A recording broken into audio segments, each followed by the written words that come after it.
welcome to our virtual electric vehicle conference. My name is Erin Whitney. I am a research professor at the Alaska Center for Energy and Power at the University of Alaska Fairbanks. And we are hosting this conference today with the United States Arctic Research Commission. We're very excited to have you all here. Electric vehicles are growing in popularity around the world and in Alaska, which presents many opportunities and challenges. I want to emphasize today that we will be having our first two sessions on the policy environment and charging behavior. There will be another day of sessions tomorrow. We are focusing this conference on policy and research priorities, and we are specifically not focusing on the driver experience. And I want to let everyone know before we get started that there are lots of great resources to explore the driver's experience in Alaska, specifically the Alaska Electric Vehicle Association. And I also encourage people to keep their ears and eyes open for the rescheduled Electrify Alaska conference, which should be happening this fall. As we get started, I want to let you all know that this webinar is being recorded, and there will be a link emailed out afterwards where you can access it and share it with your colleagues and friends. We will also be publishing a report on the policy and research priorities that come out of this workshop. This will be facilitated by the U.S. Arctic Research Commission. We're very grateful for that. So again, we will keep you posted on that as well. To start, since we have lots and lots of people on this call, we invite you to introduce yourself via the chat function, not the Q&A, but the chat function. Just let everyone know you're here. Let us know where you're from. We have people from all over the world, which is so exciting. I will let you all know if you are an attendee, your cameras are off, you are muted, only the panelists can be heard. The format of our conference, after we have some introductions, we'll have panelists followed by a brief panel discussion and followed by question and answers from attendees. So we ask you to type your questions into the Q&A function at the bottom of your Zoom interface there. And then we will take those questions and moderate them during the question and answer session. So again, introduce yourself via the chat function, use the Q&A session function for your questions. And then the other thing I want to bring to your attention before we get started here is a survey that will pop up if and when you leave the webinar. Of course, we hope you'll be here until the very end of our panels today. But when you decide to leave, a survey will come up. Please fill that out. Let us know how we're doing. This is the first virtual workshop that we have put on, and we want to know how the experience is and how we can make it better for future such workshops. So without further ado, it is my pleasure to welcome Gwen Holdmann, the director of the Alaska Center for Energy and Power, for some introductory remarks. Gwen? Thank you, Erin, and thanks to all of you for participating in this virtual workshop. As Erin mentioned, this is the first time that we've actually attempted this sort of format. So I really want to start by thanking the team that's made this possible and pulling this event off on a pretty accelerated timeline. From the Arctic Research Commission, Cheryl, Rosa, and Christy Hoppert, and then with ACEP, the Alaska Center for Energy and Power. Thanks to Erin for really being the lead for this, along with Tim Leach, Amanda Bird, Carolyn Loeffler, and Patty Egan. So thanks to all of you for the hard work that you've put into this. And as Erin mentioned, it would be fantastic for the folks that are participating here today to take the time to fill out the survey, because we'd like to know what parts of this sort of format have been valuable. Unlike having an in-person event in Alaska, which is what we had originally hoped to hold, this sort of a format, I think, allows us to bring in people from a lot more locations around the world, and we're pretty excited about that. We had 180 participants register for this workshop, representing 10 different states, 3 different Canadian provinces, 6 countries on 4 continents. So we are really interested to hear how you heard about this, what you got out of it, and how we can improve this sort of format in the future. The Alaska Center for Energy and Power is an applied energy research program based at the University of Alaska Fairbanks. We have about 50 faculty and researchers that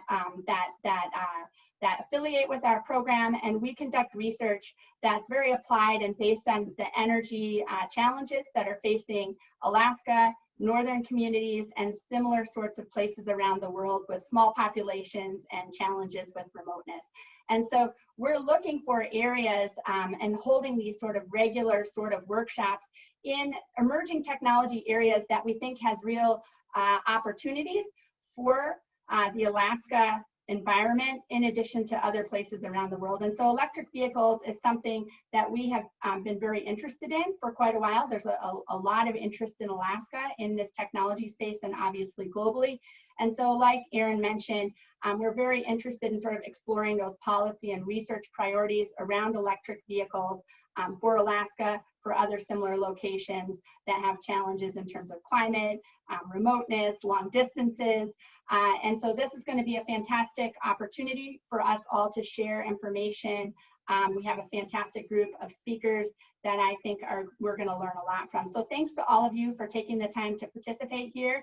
And I'd like to turn things over to Cheryl, who is representing our co-host for this event, the Arctic Research Commission. Thanks, Cheryl. Oh, you're muted. The first person that wasn't unmuted, uh-oh. Hi, I'm Cheryl Rosa. I'm the Alaska Director for the U.S. Arctic Research Commission. And for those who don't know who we are a small independent federal agency that's tasked with making recommendations on Arctic research, priorities, and policy to the Office of the President and Congress. This is done via several routes, including things like congressional testimony and our biannual goals report, which focuses in on gaps in research, including renewable energy. And we're presently working on our 2021-22 report right now and hope to get some of the proceedings and things that come out of this research, out of this workshop into that. Since 2015, the U.S. Arctic Research Commission has sponsored the Arctic Renewable Energy Working Group, and it's been focused on renewables and energy efficiency in the Arctic specifically. We tend to focus on pressing problems at the Alaska level, and thus electric vehicles have not exactly been at the top of our list of priorities, but the Commission has certainly heard about them in both Finland and Norway and is interested in the nuances that have allowed them to really flourish in the Nordic countries, especially in places like Norway. From a scientific point of view, we've known that decline in battery power and range of the vehicle in cold weather has been kind of a showstopper, anywhere from 18 to 41%, depending upon the study that you read. However, there are some new research studies that have shown a lot of promise in terms of improving that performance, from the mix of electrolyte additives to wine and temperature stability. And we're hoping to hear more about that during this conference itself. We are really excited about knowing that people are investigating these things, and we know that it's more than science that's greasing the skids, so to say, in terms of Norway. There's a big policy part, and as a quote, Norway shows that if governments can make electric cars as affordable as gas equivalents, then motorists, even in the Arctic Circle, will buy them. And there is a strong positive feeling that comes from owning an electric vehicle. We hear a lot about people feeling great that they've got the zero emission vehicle. And Norway, of course, is special in that they have this incredible hydropower resource that allows them to make charging stations free for electric vehicle drivers. But there's also other incentives that they've established, from anywhere from no purchase taxes to exemption from the 25% VAT on the purchase, no charges on toll roads or ferries, free parking, access to bus lanes. If you're driving an electric vehicle in Norway, you have significant bonuses, and that's made it really attractive to folks as well. And it's also made it possible for Norway's plan to end the sale of new cars that use fossil fuels by 2025. That is very ambitious, and it feels to me a lot like back in the late 90s when everybody, you heard about like every citizen in Finland had a cell phone, a Nokia.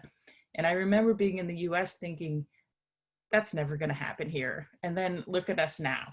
We certainly adopted that technology and then some.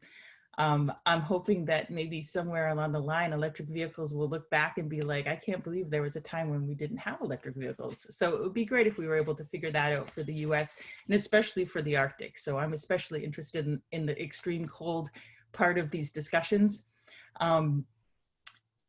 As mentioned by Aaron, the Commission will produce a report from these presentations and the discussions that will focus on research gaps, priorities, and policy points. So please keep this in mind as you present and ask questions and participate in discussions. And we thank you all in advance for your time and for participating and giving us your input in these different discussions that we'll have. So I'm kicking things off here. I'm gonna pass it on and yeah, I look forward to the conference. Thank you, all. Cheryl. Thank you very much, Cheryl. It is wonderful to see. It's wonderful to see all the introductions in the chat box. So thank you all for introducing yourselves. It is my pleasure now to introduce our introductory speaker, David Farnsworth from the Regulatory Assistance Project. I invite everyone to check out the agenda that is posted online for detailed biographies of our speakers. We will just be doing very brief introductions here, but you can read more about them online. As I mentioned, David is with the Regulatory Assistance Project. He's also served as a hearing officer and staff attorney with the Vermont Public Utilities Commission. He will be speaking to us today on beneficial electrification and electric vehicles. David, welcome. Thanks to the Alaska Center for Power, Energy and Power and the U.S. Arctic Research Commission. Tim Leach, thank you, and all your crew. You've been really busy, Tim, obviously, doing a lot of work putting this together. So everybody, I'm actually really honored to be able to join you today and tee up this conversation that we're going to have about electric transportation with you. I'm also pleased that you're going to be joined by my colleague, Mark LeBel. We're fortunate to have him at RAP, and I believe his insights are going to be very useful to you all. He'll be in the next panel. I'd like to take just a second before I get started to explain to you a little bit about the Regulatory Assistance Project, my organization. We're foundation funded. We're largely comprised of former state public utility regulators. As an organization, we're interested in seeing a just and sustainable transition in the energy world. We do not advocate. We are not available for hire. We work primarily with government, as I mentioned, and from time to time we work with advocacy groups, national labs, Department of Energy, US EPA. Our basic approach is to try to get decision makers to understand their challenges that they face and the implications of different choices that they make. So in the next 10 minutes, maybe 15 minutes, let's put it that way, I want to help you understand what we think beneficial electrification is. In other words, what does electrification in the public interest look like? Let's start with the question, isn't all electrification created equal? The answer is no, it's not. When you electrify, you add load to the power grid, and that can cause costs. As the name would suggest, beneficial electrification, it's about how you electrify. And do you do it in a way that helps secure the most benefits? And are you doing it in a way that gets you the lowest costs? Here's a way of discussing electrification that we find useful. We say Regulatory Assistance Project, we also say RAP. This is how we discuss it at RAP. A project or a measure represents beneficial electrification if it meets one or more of the following three conditions without adversely affecting the other two. Saves consumers money over the long run, reduces environmental impacts, and enables better grid management. What I'd like to do in the next few slides is take a quick look at each one of these conditions a little bit more closely. The first condition, saving customers money or consumers money. In this context, means that investment in an EV results in a lower cost to provide that energy end use, moving a mile down the road, to the consumer. That's accomplished by looking at the life of the EV, including the cost of acquiring it, maintaining it, including incentives provided, savings, including things like avoided fossil fuel costs, utility bill savings from electricity pricing, or other uses of an EV for purposes of helping to manage the grid. I think we're all familiar with a basic proposition. EVs are more efficient in their use of energy than our internal combustion engine vehicles. The vehicles being compared in this figure, they're a little bit old, but the basic proposition still holds. The energy in 1 gallon of gasoline is 120 megajoules. That'll take us about 25 or 35 or more miles down the road in a typical gasoline-powered automobile.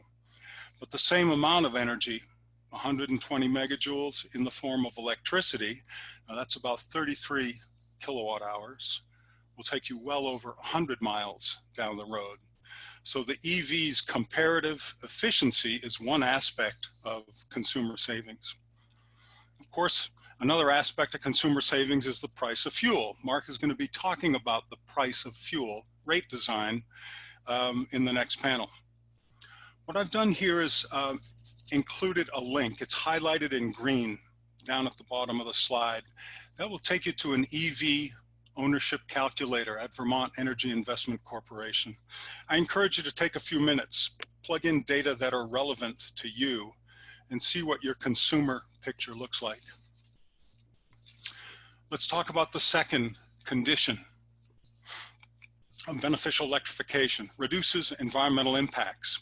And that means that emissions of the grid along with the EV's efficiency result in lower emissions than those produced by the fossil burning vehicle that's been replaced. Again, over the life of the EV, based on accepted resource planning criteria, and also taking into account the grid flexibility created through electrification that I will discuss shortly. While the environmental impacts are typically measured as CO2 emissions for clarity and convenience, it's really important to consider criteria pollutants, SOx, NOx, particulates, toxic pollutants, mercury, arsenic, as well as the effects on water and land use. When we consider the general power sector emissions trends in the lower 48, there's been a movement toward cleaner resources and lower emissions. This is due to a number of factors, but they include more efficient generating resources, natural gas displacing coal, and the positive economics of wind and solar. So you can see the trend illustrated in this figure. This shows changes in the Mid-Continent ISO's power mix from 2005 to 2016. As you can see, in 2005, coal is over 3/4 of the generation mix there, and there's hardly anything in the way of renewables. 2016, coal is less than half. And you can see how gas has filled in that sizable slice there. And of course, there are more renewables than there were. Alaska in the last few years reflects some of these trends that we see in the lower 48. As you can see here, these numbers I put together, while natural gas use has dropped, so has the use of petroleum, liquids, hydro, wind, and biomass have increased, but so has coal. I think it's important when you think about the MISO slide I've just showed you and this slide that they imply average emissions. That's an important snapshot. It's a great way of looking at the power sector.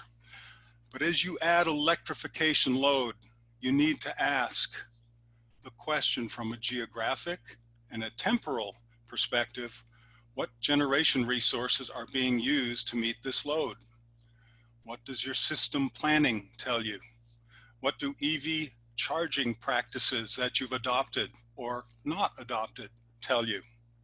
As we'll see, it's electrification's flexibility. I'd underline that 3 or 4 times. Flexibility that allows you to some degree, to pick and choose what generation resources will be serving new electrical demand. Now that observation brings us to our third beneficial electrification condition: enables better grid management. Given the short time that I have with you, my comments on grid management are going to be really basic. Managing a grid is highly complex. It is very dynamic. I refer you to two resources that will do an excellent job of explaining what I'm about to rush through, but that do a good job of explaining it very clearly. One is a paper from Lawrence Berkeley National Labs, another is a related blog. Still, the key point here, electrification load, whether it's storage in the form of batteries in your electric vehicle or thermal storage in hot water heaters, can make the power grid far more flexible. So what do we mean when we say flexible? Well, look at what an EV does, or in this case, what it doesn't do. In utility speak, we would describe an EV as having a low capacity utilization. In other words, it sits around a lot and does nothing. In fact, EVs spend more than 95% of the time just sitting there. But that's good news if you need a resource that's flexible. It can charge over the course of the day or at specific times of the day. So in addition to being transportation, an electric vehicle, or let's imagine for a second, hundreds of coordinated electric vehicles, they're potentially grid resources and they can be used in many ways. So what happens if we take advantage of them and try to charge them at low cost and low emission times of the day? Well, in the next few slides, we will see. So here I've circled two examples. You can take an uncontrolled water heater. You know, everybody takes their showers in the morning and the hot water heater pops on. Or if you have a controlled water heater, you can heat up that water at a certain time, and it really doesn't matter when you take a shower when that water was charged up and it was heated. And you can use that water heater in a way that's beneficial to the power system. So as you can see here, whether it's a water heater or an EV, that load can be moved around to charge at different times of the day, cleaner times, cheaper times. Now, this is the point when I talk to audiences about this topic that I come up with what you might think at first blush is a totally off the wall question. So please bear with me here. Since I can't see your reactions, I'm just going to imagine them. But here's my question. How many of you have ever gone out to dinner at a restaurant with your grandmother in Florida at 4:30 in the afternoon? That's right, that's my question. Now, when I ask audiences this, first, they sort of look at each other and think, what's with that speaker? What's wrong with this guy? But then they sort of snicker and people start nodding and then hands start getting raised. I've seen audiences, 30%, 50% of the audiences raise their hands and say, yeah, I've been out to dinner with my grandmother in Florida at 4:30 in the afternoon. So let's think about that restaurant where she takes you. It's 4:30 in the afternoon. The rent and utilities are paid. The chef is there. The wait staff are there. Tables are set. Food's in the kitchen, but there are no customers. They won't be around until that window between 7 and 10, let's say. So why not sell some dinners before the rush? Grandma and her sidekicks are really smart. They understand value. She and her friends get perfectly good dinners, and they pay a lot less for those dinners. So utilities provide service 24 hours a day, and they're like restaurants. They're built to provide most of that service at peak times. But in the middle of the night, for example, who's using electricity? Well, if we learn anything from Grandma, it will be that EV owners and utilities should think about that a little bit and think about what being flexible really means. Let's look at this opportunity. Now, this is a graphic that shows annual load profile in the state of Rhode Island in 2016. It's not unlike many states. The horizontal is 8,760 hours over the course of the year, with the demand in megawatts on the vertical axis. The key thing is that the top 1% of hours within that blue bar represent 9% of the total spending on the system. The top 10% of hours with the red bar represent 26% of the spending. So think about it. If you can move some of that usage away from those times, that fall in the red bar or above to other less expensive times, there are potential cost savings that could benefit everyone. One more example. This figure, I'm sure many of you are familiar with, illustrates how grid managers can coordinate flexible electrification load with cleaner resources. This is the well-known duck curve illustration. A 24-hour period in the summer is shown on the horizontal axis and megawatts of capacity on the vertical. For a utility where there is a lot of distributed solar being added, the belly of this duck, the demand for other power plants on the system dips in the middle of the day. Then as solar decreases toward the end of the afternoon, the system needs to ramp up to meet that peak that's going to be around 6 or 8 in the evening. Now that's a real challenge for grid operators. In this figure, we're talking about ramping up in 3 hours about 13,000 megawatts. So the question is, how can flexible load help? Can it decrease the distance from the belly to the peak? Workplace charging of EVs and daytime charging of other appliances can take advantage of that solar power. And smart charging at home, moving off peak, can also help reduce early evening peak. This simple management strategy is, in this illustration, results in less need of capacity to ramp up from mid-afternoon to early evening to serve that system peak. This very same idea is illustrated in a slide deck I saw recently. There's a 2018 slide deck titled Load Following Wind at Golden Valley Electrical Association. So the flexibility of this load and the options it gives grid managers is one of the reasons it is beneficial electrification. So why don't we wrap up here really quickly? What I've tried to show you in the last few minutes is some of the differences between electrification and beneficial electrification. When you do it in the public interest, will you save consumers money? Will you reduce environmental impacts? Will you get better grid management out of bringing this flexible load onto the system? When decision makers around the US have been dealing with this, it's not been a simple task, and I don't want to suggest it is a simple task. There are lots of priorities to balance. You want to increase EV adoption. You have to manage load. You want to ensure benefits for everyone, including environmental and public health benefits. You want to be fair to all ratepayers, and you want to promote competition. So to the degree it's possible that you'll bring in competition and potentially drive down the costs of the things you're doing. And one last observation, it's really important to continue stakeholder processes like this one. They're very, very important. This is new stuff. Involve the public wherever you can. Do your best to get as many people involved, and you'll produce better data, better analyses, and you'll develop broadly acceptable goals and policy outcomes that everybody can buy into. So that's my story. I'm going to stick to it. Thanks for your attention. Here are some wrap resources. They're all links that can send you some resources you might find useful. Again, thanks so much for having me. Appreciate the opportunity to talk with you. Thank you very much, David. That was incredibly useful and a great introduction. Okay.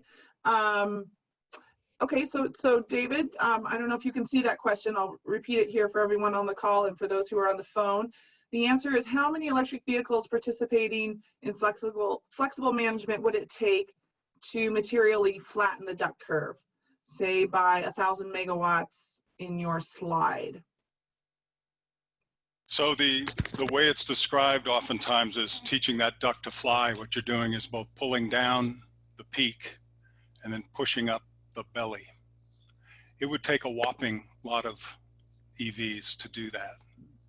But there have been some really interesting studies done. One comes to mind by a water heating company called Steffes. And what they did was work on a limited pilot to see how much controlled water heating could create similar effects.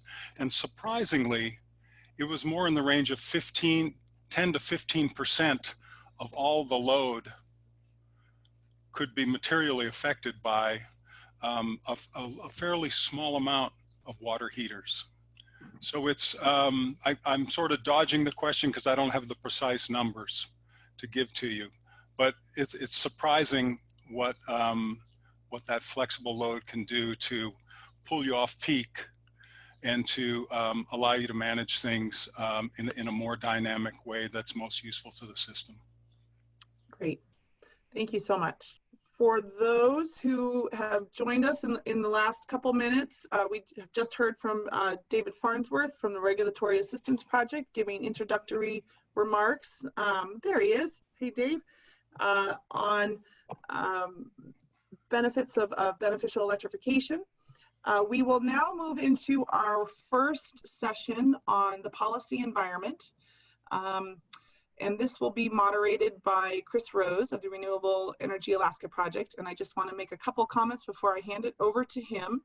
The format will be about 45 minutes of presentations by panelists that Chris will introduce and are also on your agenda, followed by about a 20-minute panel discussion, and then 20 minutes of question and answer from the audience. Again, those of you in the audience with questions, please put your questions into the Q&A forum, not the chat forum. By the way, I'm really enjoying all the introductions in the chat box. That's terrific. And thanks, Tim, for posting all the links. So again, put your questions in the Q&A session, and we will then direct those to the panelists at the end of the session. So following this session, we will have about a 20-minute break, and then we will move into the charging behavior session after that. So without further ado, I will hand it over to Chris Rose. Thank you. Thanks a lot, Erin. Good morning, everybody. My name is Chris Rose. I'm the Executive Director of Renewable Energy Alaska Project, or REAP. We are a statewide education and advocacy group for clean energy that has been since 2004 working for more renewable energy and energy efficiency in Alaska. We really believe that electric vehicles present a huge opportunity here in the state for both consumers and utilities, and I'm very excited about the panel we have this morning on the policy environment for electric vehicles, because without the right policies and rate design, even the best technologies are going to have a difficult time. We have three great presenters this morning that represent three important institutions for the EV industry, and I'll introduce them all in a moment here. As Erin mentioned, this panel is 90 minutes long. Each panelist is going to have about 15 minutes to present slides. After that third panelist is finished, we'll have a short dialogue, and after that, we'll have 15 to 20 minutes when the presenters can answer questions from the audience in real time. As it has been mentioned, if you look at the bottom of your screen, you'll see a Q&A box. Feel free to type in questions for the presenters at any time. ASAP personnel will be collecting those questions, and we hope to get to most of them in the last 20 minutes. Please do not use the chat box for posing questions. We want to make sure that we can collect all the questions that are being asked, because if we don't get to all of them, the panelists have generously said that they will try, with emphasis on try, to answer as many as they can over the next week if we don't get to them. Our first presenter this morning is Britta Gross from the Rocky Mountain Institute. Britta is RMI's Managing Director for Mobility. She was formerly the Director of Advanced Vehicle Commercialization at General Motors, which included work on battery, electric, and hydrogen fuel cell electric vehicles. Britta has an electrical engineering degree and has held numerous board seats with organizations in the transportation industry. She's also currently a commissioner for the Orlando Utility Commission, Orlando's electric and water utility. She's received numerous industry awards and speaks regularly to national audiences on topics related to alternative fuels and transportation. Today, she's going to give us an overview of the EV landscape and some of the federal and state policies that are enabling EV technology. After Britta, our second panelist will be Mark LeBel from the Regulatory Assistance Project. Mark has more than a decade of experience working on the overlapping economics and law of energy and environmental policy in the United States. As a member of RAP's US team, he focuses on rate design and utility reform, including compensation for distributed energy resources, the evolution of the electricity system, and beneficial electrification. Before joining RAP, he was a staff attorney at Acadia Center working on electric utility reform and broader clean energy issues across the northeastern United States. He's going to talk today about rate design principles and how they relate to electric vehicle charging. After Mark, our third panelist this morning will be Francesca Wahl from Tesla. Francesca is Tesla's charging policy manager in Tesla's business development and public policy team. She focuses on managing regulatory policy engagement on transportation electrification in the Western US, including California, and electric vehicle charging infrastructure issues with key agencies, utilities, and cities across the country. She was previously Senior Associate for the Energy and Environmental Policy at the Silicon Valley Leadership Group, and she's worked on federal energy efficiency policy at the Alliance to Save Energy in DC, as well as worked in the White House as a liaison to the US Department of Agriculture. She's going to talk about Tesla charging systems and policy and rate design considerations for EV readiness from an industry point of view. As mentioned, the three panelists are going to follow each other without further introduction, and they won't be answering questions in real time until the last 15 or 20 minutes of this panel. And to keep them all on track, I'm going to give them a friendly 3-minute warning when they are close to their 15-minute mark. So I think we're ready to start. So we'll welcome Britta Gross from the Rocky Mountain Institute. Perfect, thank you. Can you hear me fine? All right, let's dive right into this and see if we can't race through some landscape setting first before we talk a little bit about policy. Let me just jump right in. You know, we found it very informative and useful to sort of to focus on a target. You know, what are we aiming for here? And so at Rocky Mountain Institute, we think there's a lot of great value in looking at it. Sort of, you know, what does it take from a climate perspective to address 1.5 degrees if we're looking at on-road transportation targets?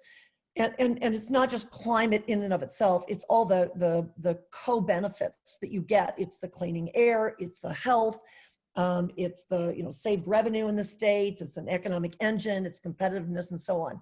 So we just sort of start with a place to put a stake in the ground. And our numbers derived from scientific work out there is that we would need about, in the United States, 50 million EVs to achieve 1.5 degrees or be on that pathway to 1.5 degrees climate change by 2030. So 50 million is about 20% of the light duty vehicle fleet out there in the United States. And so we look both at, you know, how would those vehicles maybe be distributed across the United States and the various states. And then we also looked at infrastructure and sort of, it's easier to sort of talk about DC fast charging as opposed to all the level 2 chargers you'd need everywhere. So we looked at NREL's analysis for their 2018, late 2018 study on national infrastructure study. And we've looked at the registration of vehicles and where would they be. And if we take that 50 million EVs and distribute them across the states based on registrations today and so on, you look at Alaska, for example, would be looking in 2030 at 78,000 EVs. And that's from today's number, which I think we all have generally agreed there's about maybe 650 electric vehicles in Alaska today. So to grow from 650 to 78,000, you can see sort of the magnitude of the challenge, but also the magnitude of what needs to get done between now and then. And if we do the same thing with the DC fast charging, again, looking at NREL's algorithms, we also looked at the Edison Electric Institute's assumptions about home charging, which we think are sort of a little bit more up to date. We see that today Alaska has no open standard SAE fast chargers. They've got to grow to about 417. I think with this comment of 417 between now and 2030. So that's about a rate of about 42 DC fast chargers each year you'd want to be implementing. And I would just encourage you to open up a dialogue, if you haven't already, with Eric Wood at NREL, who did a lot of the analysis on that national infrastructure study. I think it'd be a good place to start and understand what the assumptions were that he used about home, work, and public charging, and whether that's directly applicable to Alaska or whether Alaska is unique enough to warrant sort of a different look at the way you make your assumptions. But anyway, I find that very instructional for sort of the magnitude of where we've got to get. So 78,000 EVs, 417 DC fast chargers, let's say, as sort of a place to look forward to in 2030. What are the 3 big barriers in the marketplace today? Number 1, absolutely cost, and that starts with the battery cost. There's been stunning Progress made in battery cost and technology over the last 10 years. The bar graph over here on the right from Bloomberg New Energy Finance, which is a very solid reference point. They're showing an 85% reduction in battery costs since 2010 to basically 2018. That gets us to about the point where we have a battery that's costing about $145 a kilowatt hour. That's probably going to have to get cut in half to really achieve parity. We got to get these batteries down to below $100 a kilowatt hour, probably on the order of $70 a kilowatt hour. And so that's the number one priority by automakers, bus makers, truck makers, battery makers themselves. That's the one. We know that if these vehicles were much more affordable up front, we know they'd be flying out of the showrooms because there's every other reason to love the technology. Number two, the lack of charging infrastructure. The charging infrastructure is just lagging the deployment of EVs out there. It is in no way driving demand for EVs. And so we've got to do a much better job of addressing not only the reality of where EVs charge today, and I'll get to that in a minute, but also the perception. Folks that aren't driving EVs, how much infrastructure do they have to see to even consider putting an EV on their shopping list next time around? And then the third thing is building certainty of EV demand. Are consumers going to buy these products when they're available in the showrooms? And fleet's the same question. Is the demand there? You can build EV demand through better model availability, through infrastructure, through awareness, and certainly through policy. But those are the things that have to come together to make sure this market thrives. So I want to start with the model availability. And let's talk about let's look at Alaska and what kind of vehicles are purchased in Alaska and across the country. So there's been a large global shift, actually, it's not just an American phenomenon, global shift in larger, heavier vehicles, the shift to crossovers and SUVs. You can see on this map up here that 47% of new vehicles purchased in Alaska in 2018 were crossovers and SUVs. An additional 30% were pickups. So you have 77% plus I think another, 5 or 8% of vans in Alaska. And you see that when only cars are being offered in your marketplace, you have a lot of folks that are just not seeing what they want in model availability. So model availability goes a long way to driving demand, getting the products out there that are needed. The challenge is that these vehicles are heavier than the smaller cars, and therefore it's driving cost up. And that, of course, is the enemy of upfront cost. And that's, again, what automakers, truck makers, bus makers are all aware of, getting the cost out. So let's look at the trend here, though, on the next slide. So here you can see that from 2008 all the way up to 2014, 2015, the vast majority of vehicles of EVs on the market were cars, sort of this small car sector. If you, however, start to look more recently in the 2018, 2019, and look at this box over here to the right-hand side where I've tried to sort of go through all the different 83 models that were available in North America in 2019. And if I sort of look at the rough breakdown by segment down there, you see that 50 of those models were cars. We're still, a lot of car heavy here. But 20 of those were in the crossover SUV segments. So that's an important movement now into the larger vehicles, more versatile vehicles, better, more flexible packaging for consumers. Still no pickups, but they're coming. A lot of announced pickups out there. And then there is one van on the market too. So this all bodes well for model availability and what's happening. The automakers know this, the truck makers know it. It's just getting the technology down to the price points where it makes sense to build the vehicles. Ignore the stuff on the right-hand side. David did a great job of talking about the impact and the opportunity to leverage this large growth coming at the market for absorbing wind and solar on the grid. But if I look at the left, I just wanted to sort of remind everyone what's the breakdown of where charging takes place today. And across the spectrum over the last 10 years, it hasn't changed much. 95% of all charging is typically done at home or at the place of work. And it just depends on how much workplace charging is available. So it can account for up to 15% of charging, et cetera. Very, very important for moving this market along.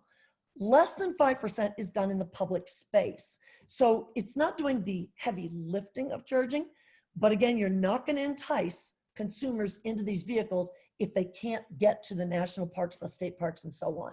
So again, always think about this pyramid. Home is really, really important, including the apartments and condominiums that are much harder to solve. Workplace is next, public at the top, but a perception issue is critically important for both awareness building and the reality of what needs to be built. A lot of progress has been made since 2015 on EV infrastructure. If we just look at the lower 48, you see that in July of 2015, there were only 200 open standard SAE DC fast chargers that the vast majority of automakers use.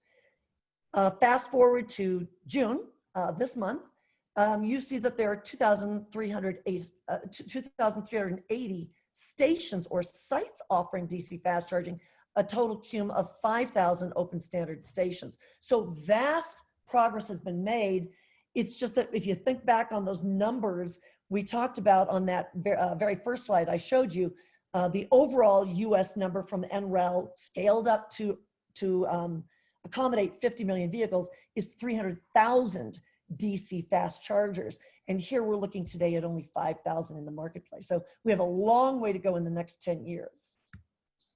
If we look and zoom in just a little bit on Alaska, you see that we've got 16 stations, 27 chargers that are of the SAE open standard type right along that southern edge, southern coast of Alaska.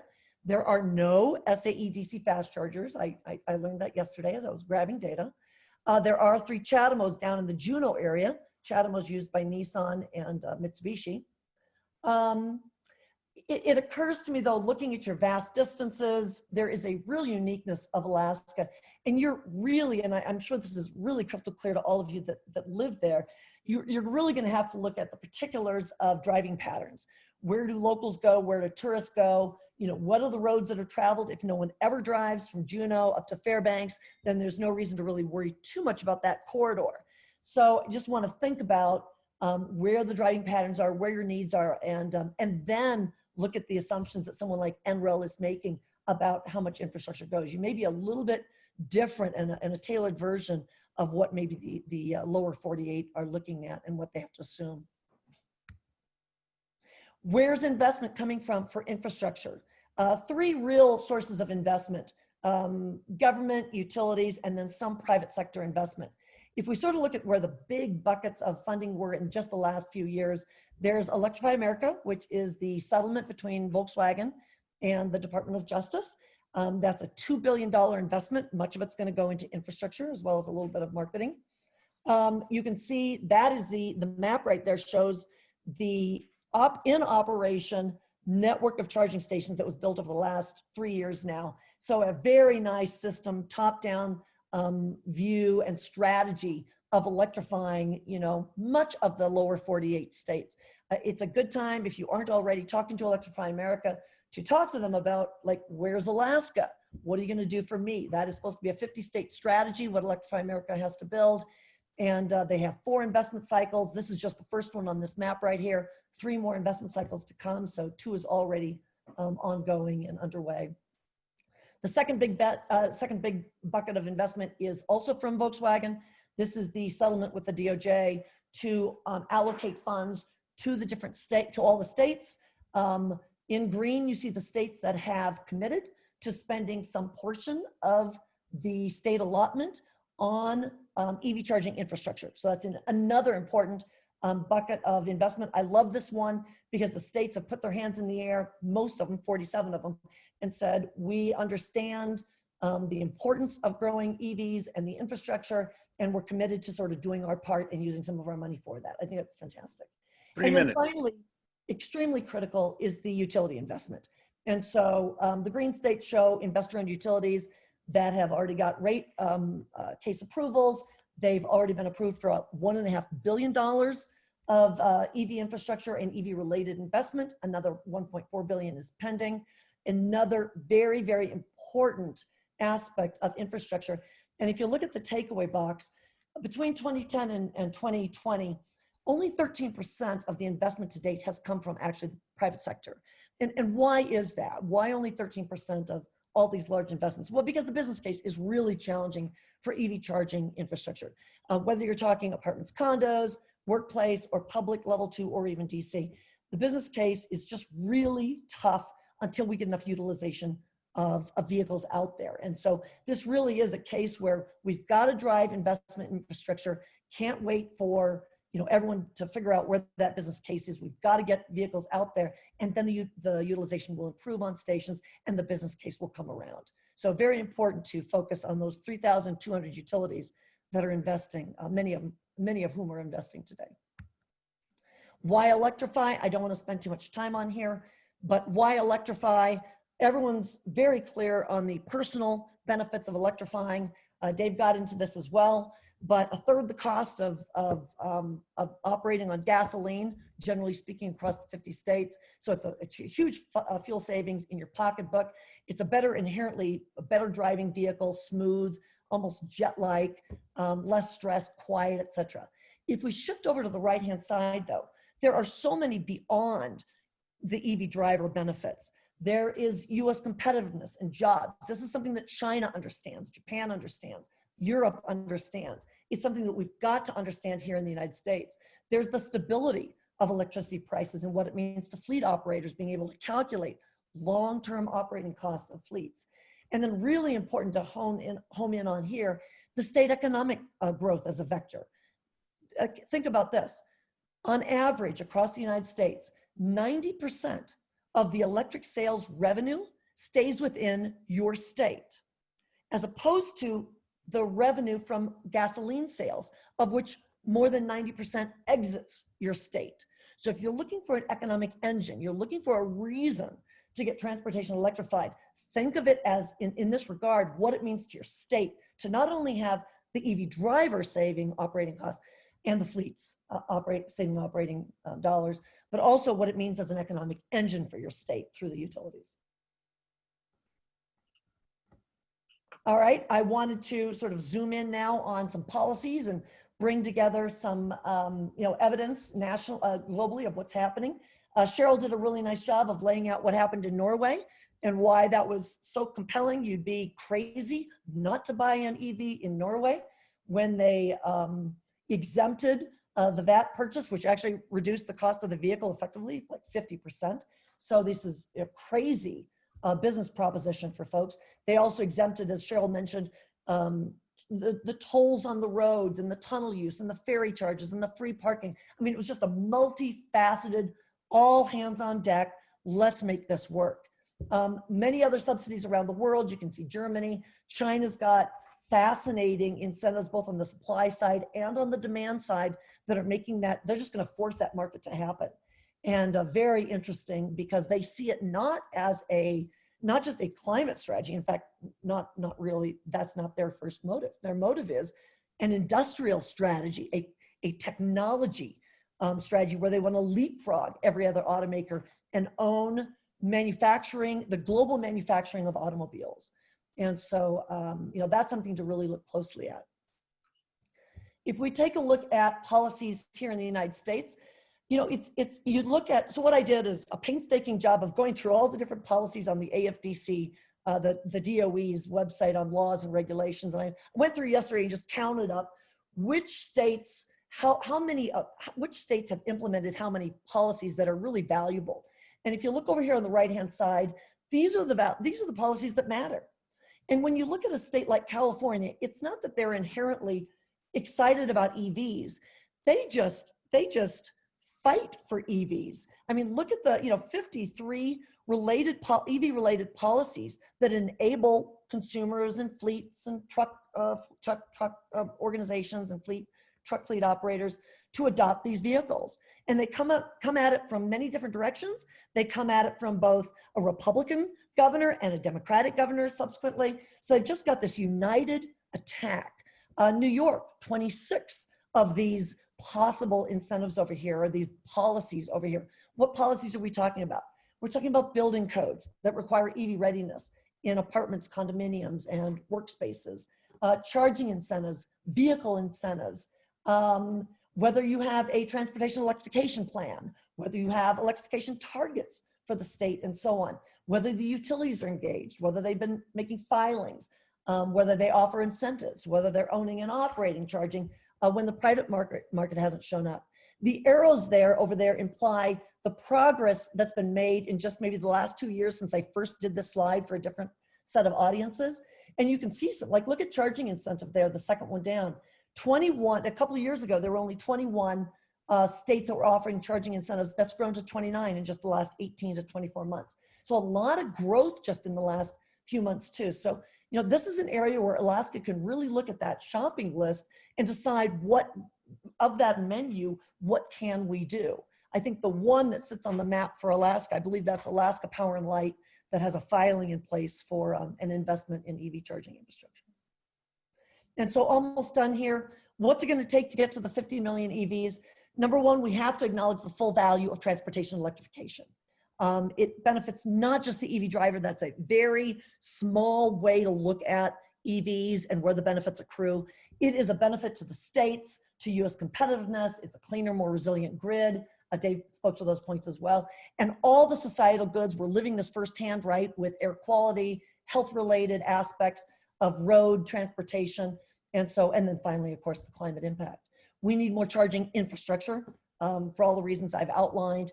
And we need to drive demand certainty and EV awareness so that consumers and fleets, and government fleets included, are stepping up to purchase these vehicles and commit to transitioning their fleets. And then finally, I like to think of this in terms of, like, how hard is 50 million EVs by 2030? And I think, you know, I don't think it's that hard. I mean, not really. 50 million is 20% of the light duty vehicle car market in the United States. That's just 1 in 5 of us. So 1 in 5 of us in the next 10 years has to get into an EV. Can't we do that? Can't we convince 1 of our 5 friends to get into an EV? And let me show you some evidence that stacks up for this. The average transaction price for a new vehicle in 2019 was almost $39,000. So vehicles, EVs on the market for $35,000, $30,000 are in that ballpark of what folks spend for new vehicles. As these vehicle models become more available, the larger vehicles become more available, you'll start to see, of course, more variety, and that should attract some more demand. 60% of Americans live in single-family homes with, theoretically, pretty good access to an outlet outside the home, or in the garage, or in the carport. 66% of Americans have more than 2 vehicles in the household. So if the logic is that I need a long distance vehicle for sometimes, well, you got that second vehicle. Most households have 2 vehicles. I think that's really important to keep in mind. And then finally, 80% of Americans commute to and from work every day, less than 40 miles, well within the range, not only of plug-in hybrid electric vehicles, but well within the range of battery electric vehicles. So this is doable, we can do it. And with that, I thank you all and look forward to questions. Thank you, Britta. We're going to hold the questions and we're going to move to Mark LeBel from Regulatory Assistance Project. Thank you, Chris, and thank you to the Alaska Center for Energy and Power for inviting me today. I'm going to be talking about rate design. There's lots of other interesting utility policies we could talk about in the Q&A, so just let us know. Primarily rate design 101 with a little bit of 102 also, but if we want to get deeper in rate design, that is possible as well. Quick outline of what I'll be talking about, so high-level rate design principles. What's special about electric vehicle charging? I'll do some examples and then a summary. Just a very high-level perspective on how I think about EV policy. Much like what Britta said, we want to create a virtuous cycle between the consumer education and knowledge about electric vehicles, affordability and access to the electric vehicles themselves, and then the affordability of charging and access to charging. You need to get all 3 of these going to sort of drive the patterns we want to see. But beyond policies that impact EVs per se, you really need to pay attention to policies at the seams, because if you get a lot of EV adoption, but you sort of, you're banging around and you break other areas of public policy, then people will be unhappy. So one of the key areas is EVs and electric utility regulation. And I'm not going to talk about this, but just another example is EVs and transportation funding. Important to keep your eye on how the whole system works together. So rate design principles. We put a report on smart rate design out about 5 years ago. There are a lot of high-level principles. Bond-by principles for rate design are the classics. Rates need to be understandable for customers. They need to recover the right amount of revenue. The key principle we'll be talking about today is cost causation or efficiency. How do you want to structure rates to give customers good incentives? Our first principle is customers should be able to connect to the grid for no more than the cost of connecting to the grid. Sounds a little bit like a syllogism. I'll get into what that means.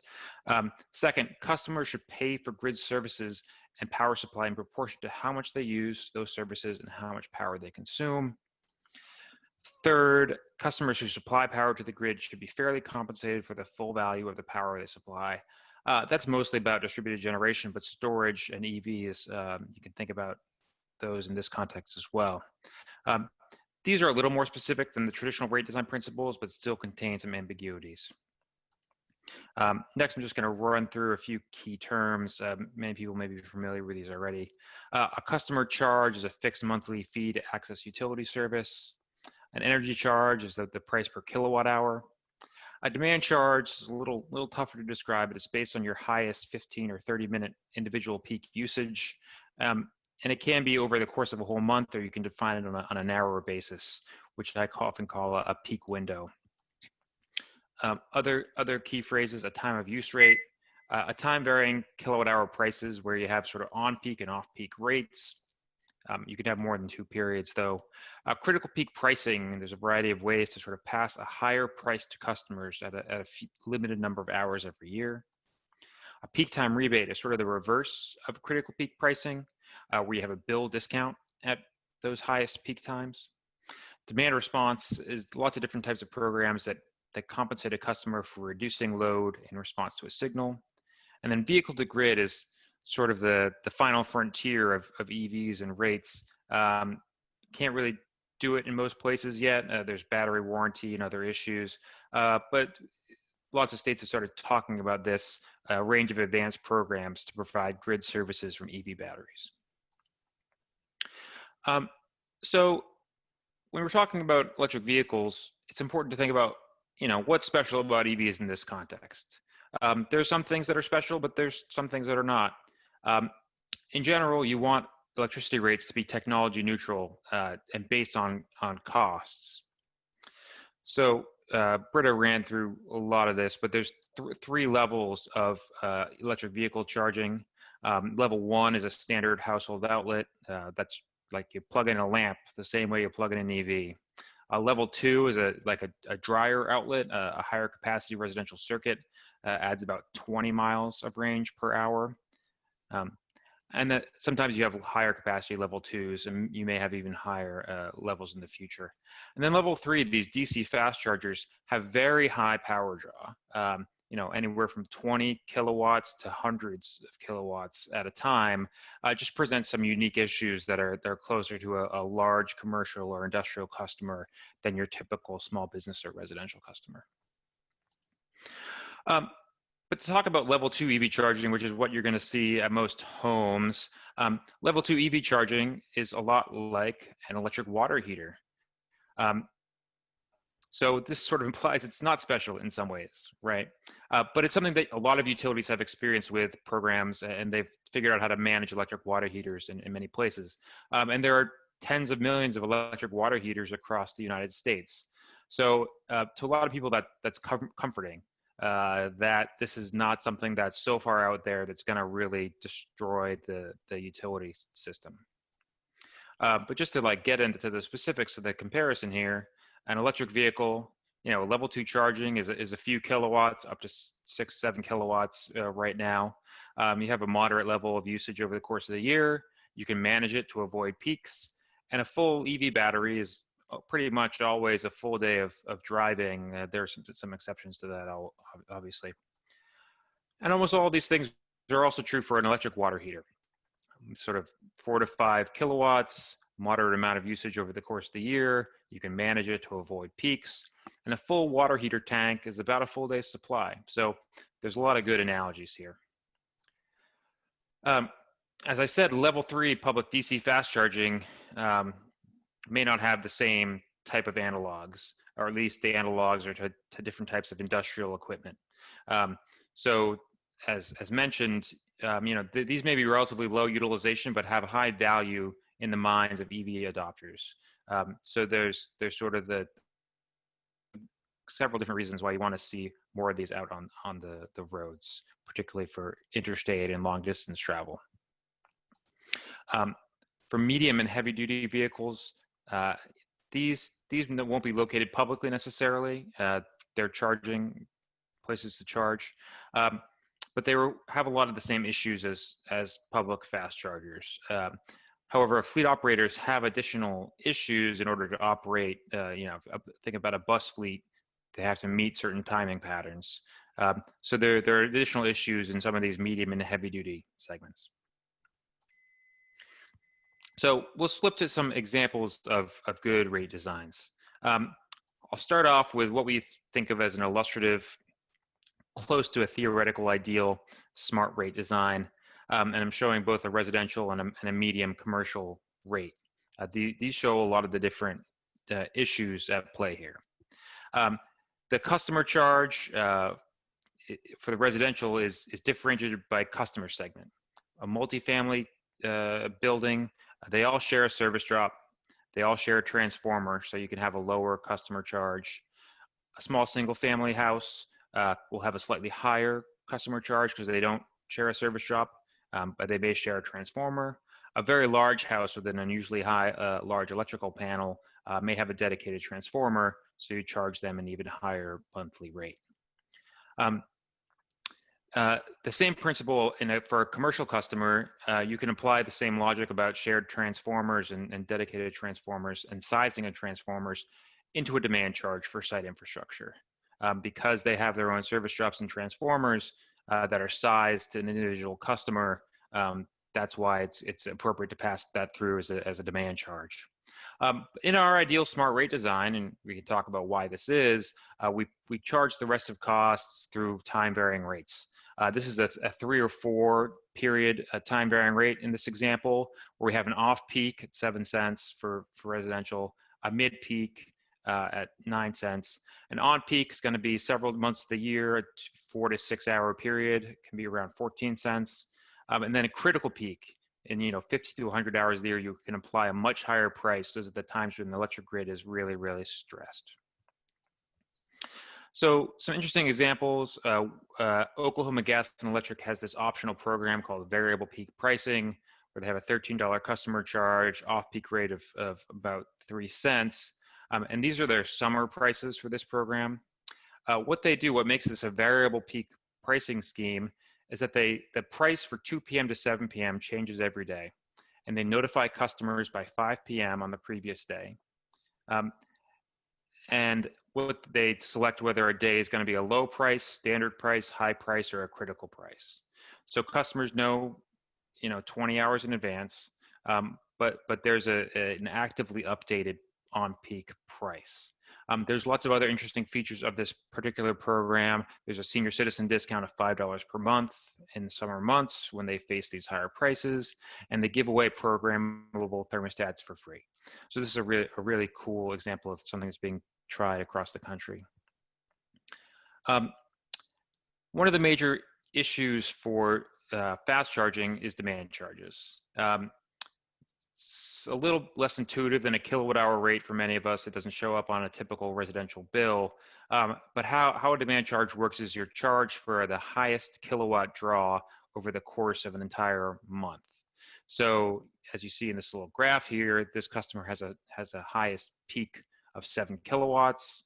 And if the demand charge happens to be $5 a kilowatt, that part of your bill for the month will be $35.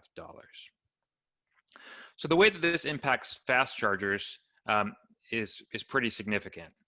So this is an illustrative example of a 100 kilowatt fast charger that is used for 10 hours a month. That's only 1.4% of the hours in a month. And this just gives you a flavor of a low utilization rate. With a really high demand charge of $10 a kilowatt, the bill for that customer will be over $1,000.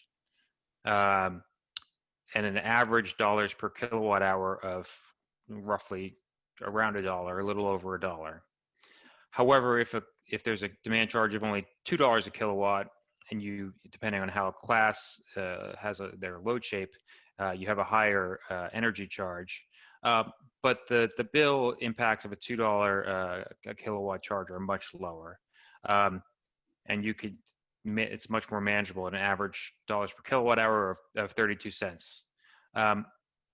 So obviously that's a lot higher than electricity rates in much of the country, but can still be a big difference between $1 and 30 cents.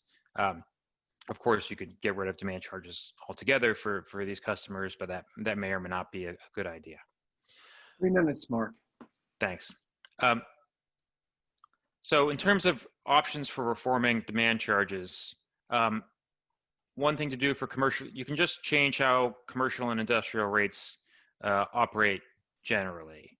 I think there's a great case for reform.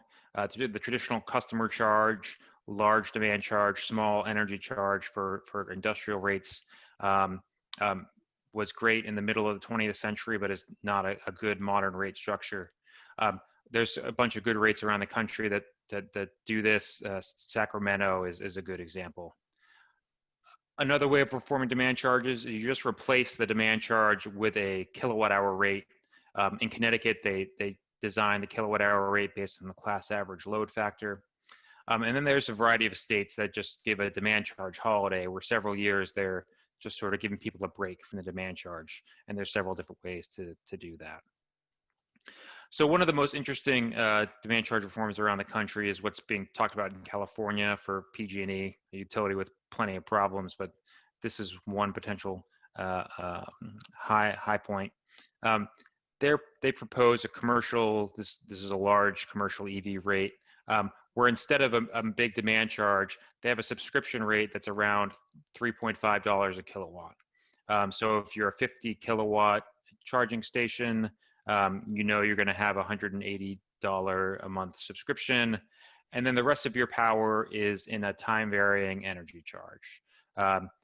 If you go over your 50 kilowatt level, you have to pay an overage, but this at least gives you a much more stable and predictable bill, and with a more moderate demand type of structure. So there's several other options for EV specific rates. Economic development rates, you often just have customers pay a lower rate. This was historically used for helping large industrial customers. But there are risks to other ratepayers in doing these types of rate designs. And then managed charging and demand response. There's lots of ways to give signals to customers to curtail their charging at certain time periods and to just cut it off entirely. There's a lot of variety there. And then just to summarize, time varying rates incentivize charging at the lowest cost hours. It's really a good opportunity for more affordable charging is a good way to think about it. That aligns the cost of the electric system with the payments made by customers. Demand charge reform, because demand charges cause significant issues for low utilization, high power fast chargers. And we see a more general need for industrial demand charge reform as well. And then the economic development rates are worth discussing, just sort of a discount. And then smart charging and demand response programs. Final slide here is resources, and thanks you again for having me. Thank you, Mark. Appreciate it. Our next and last panelist before we go to a dialogue is Francesca Wahl from Tesla. So Francesca Wahl with Tesla. I am going to talk a little bit about some of the points that Mark and Britta already made later on in my presentation from an industry perspective. I'll start out with a quick overview of Tesla. Some of our topics you may not know about on the vehicle side, a little bit about cold weather, livability with EVs, and also our charging infrastructure network. So we always like to start out with Tesla's mission, which is really accelerating the world's transition to sustainable energy. And that's inherent throughout all of our products. The way we're focused is from the generation all the way to the consumption side. So today I won't touch on the generation component of Tesla, which is really our solar products, and then also our behind and in front of the meter large scale storage products. But that certainly is part of the entire Tesla ecosystem and vision that we have developed over the past 10 years, thinking about how to make our vehicles cleaner, more affordable and efficient, and also practice what we preach. And to that end, we just released our 2019 Tesla Impact Report. It's actually a really interesting document. I encourage folks to take a look at it because it talks a little bit about what David was talking about at the beginning, sort of the life cycle perspective of an EV, how that ties into the grid, and then lots of other statistics around our performance, battery recycling, safety, and just generally how we think about being an American manufacturer, how we operate our factories, and how that plays into, again, this entire ecosystem that we're hoping to build that's sustainable. So in terms of the vehicle side of the family, most folks are probably familiar with the 4 vehicles that we have available today, but that is our Model S, our Model X, and our 2 newer vehicles, which are our Model 3, which was really always meant to be our mass market affordable EV, and then our latest vehicle, which is our Model Y. So for the first time ever, I think in the history of Tesla, we are ahead of production on a vehicle. So earlier this year, we came out with the Model Y, which is our crossover SUV. And we believe this is going to be a really popular vehicle, especially in kind of mountain regions, colder weather climates. It's got all the same performance as some of our other vehicles, but at a lower price point. So we're really, really excited about that product. And related to that, I'll just pause here for a minute. I think there's a lot of questions around the performance of EVs in general and cold weather. And so diving into that element a little bit, Tesla actually does its testing for the livability of our products in cold weather climates in Alaska. So we do our testing at Fort Greely, about 2 hours from Fairbanks, where the military also does lots of its testing. And we look at all different types of things like the cold climate survivability, the battery performance, the motor performance, tracking stability, vehicle dynamics, and then obviously also new technology development. So during that time period, if anything goes wrong, we go back to our firmware and hardware team and try to modify those components. So while there is an impact from a climate perspective on the range of the vehicles and other elements, our performance indicates that you can live in a cold weather climate with a Tesla and still expect the same experience that you would. And especially from a traction and stability perspective, you're getting a superior product. And so I think one of our missions is to make our products better with time, and we continue to do that. And so we're very fortunate to be able to actually test our products in Alaska and put that to design standard to the test.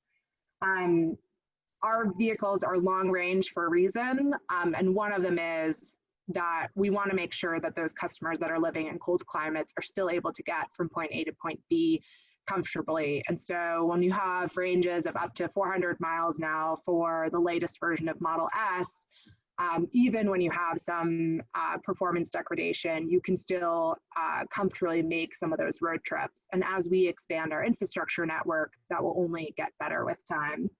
The final thing I'll just mention is on the technology component, for Model Y, we actually changed our technology design and included a heat pump design for the first time ever to improve the efficiency of the vehicle. And so there are lots of different components of that, but one of the things was to look at sort of the thermal output and the thermal storage of the vehicle and make sure that in extreme climates, it's performing better. So if folks have thoughts or questions about that, happy to answer more of that later, but there are also some really great resources online that kind of talk about some of these elements further.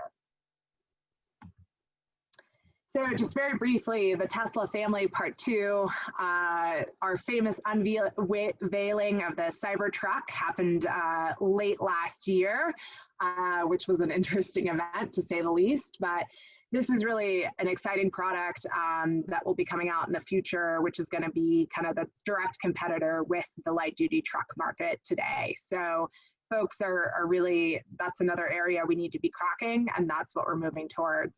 And then on the right side, we have our Class 8 heavy-duty electric semi-truck. So this product is really, to me, an exciting opportunity to go after one of the hardest markets, but one that will likely have one of the biggest emissions impacts beyond passenger vehicles. And so we are expecting to have production of that vehicle start later this year with a scale in 2021 and 2022. So look out for more on that to come in the future.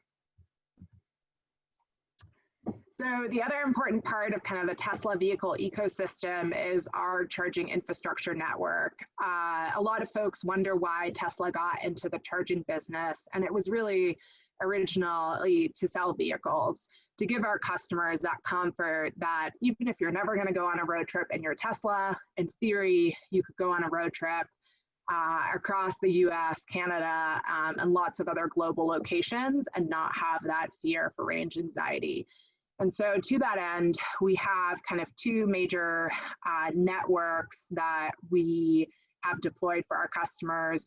One on the left-hand side is our supercharging network, which is our fast charging network. So both Britta and Mark talked a little bit about what fast charging is and means.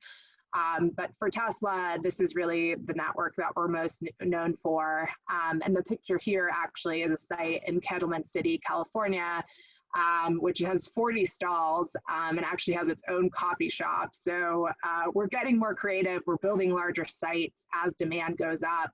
But this is just one example of how our own network is evolving since its inception in 2012 and to what it is today. We also have a lesser known network, which is our destination charging network, which is a level 2 product. So more of this concept of charging where you park. We partner with site hosts like hotels or other places where you're going to be for a longer period of time where it makes sense to have that slower charge. And this is a free network available to our customers. So we provide the equipment and the site host covers the electricity costs. And that network really goes along with this general concept, which you'll hear us stressing a lot, which is this idea of charging where you park. I think traditionally everyone thought the faster the better, but as has already been highlighted, ideally charging takes place at home if you have access to that home charging. But if you don't, this concept of being able to charge where you park and seamlessly integrating it into your life has many benefits, including from a grid perspective. And so you'll certainly see us talking about that a lot in the context of charging. So just from a global perspective, we have a very large network now, from the few stations we had in 2012 to now in 2020 with over 1,800 stations globally, a little over 650 stations in North America. You'll see at the top that Canadian network was actually just built out at the end of last year, so you can now travel across all of Canada, which is really exciting, and the team got that out there quickly based on kind of customer need and demand for that. Today, we don't have any superchargers yet in Alaska, but it's certainly on our roadmap. And I think there are many reasons why we invest in our network and why we put chargers out there. But we're also looking at factors that I'll talk about later, such as the cost to deploy that charging, the electricity costs, like we've already been talking about with demand charges, and how that impacts where we're able to locate. So while we're always expanding this network, it certainly has a cost to it. And we are more closely examining that as we get to higher and higher levels of vehicle deployment. Last year, we delivered about 360,000 vehicles, which is 50% more than the previous year. And so you see that direct demand increase on our network and that reflection, but there are still lots of places, the gray dots on this map, where we don't have our stations deployed yet. So in terms of our equipment, I won't spend a lot of time on this slide, but I just wanted to point out that as I mentioned, we're always looking to improve our products and our equipment. And one way we do that is looking at our fast charging network and what we need to be achieving. And so last year we came out with what we call version 3 of our supercharger, which is about 250 kW, which is different from version 2, which is about 120 kW per post. There are some other nuances that are different. There's no more power sharing. So when 2 cars pull up, they aren't sharing the power between the 2 vehicles. And generally under version 3, a Model 3 long range can get about 75 miles of range in 5 minutes. So for the average customer, it can cut the charging time anywhere between 15 to 20 minutes, which is it sounds like nothing, but really if you're on a road trip, oftentimes now you're just quickly stopping, grabbing a coffee, and you get to be on your way.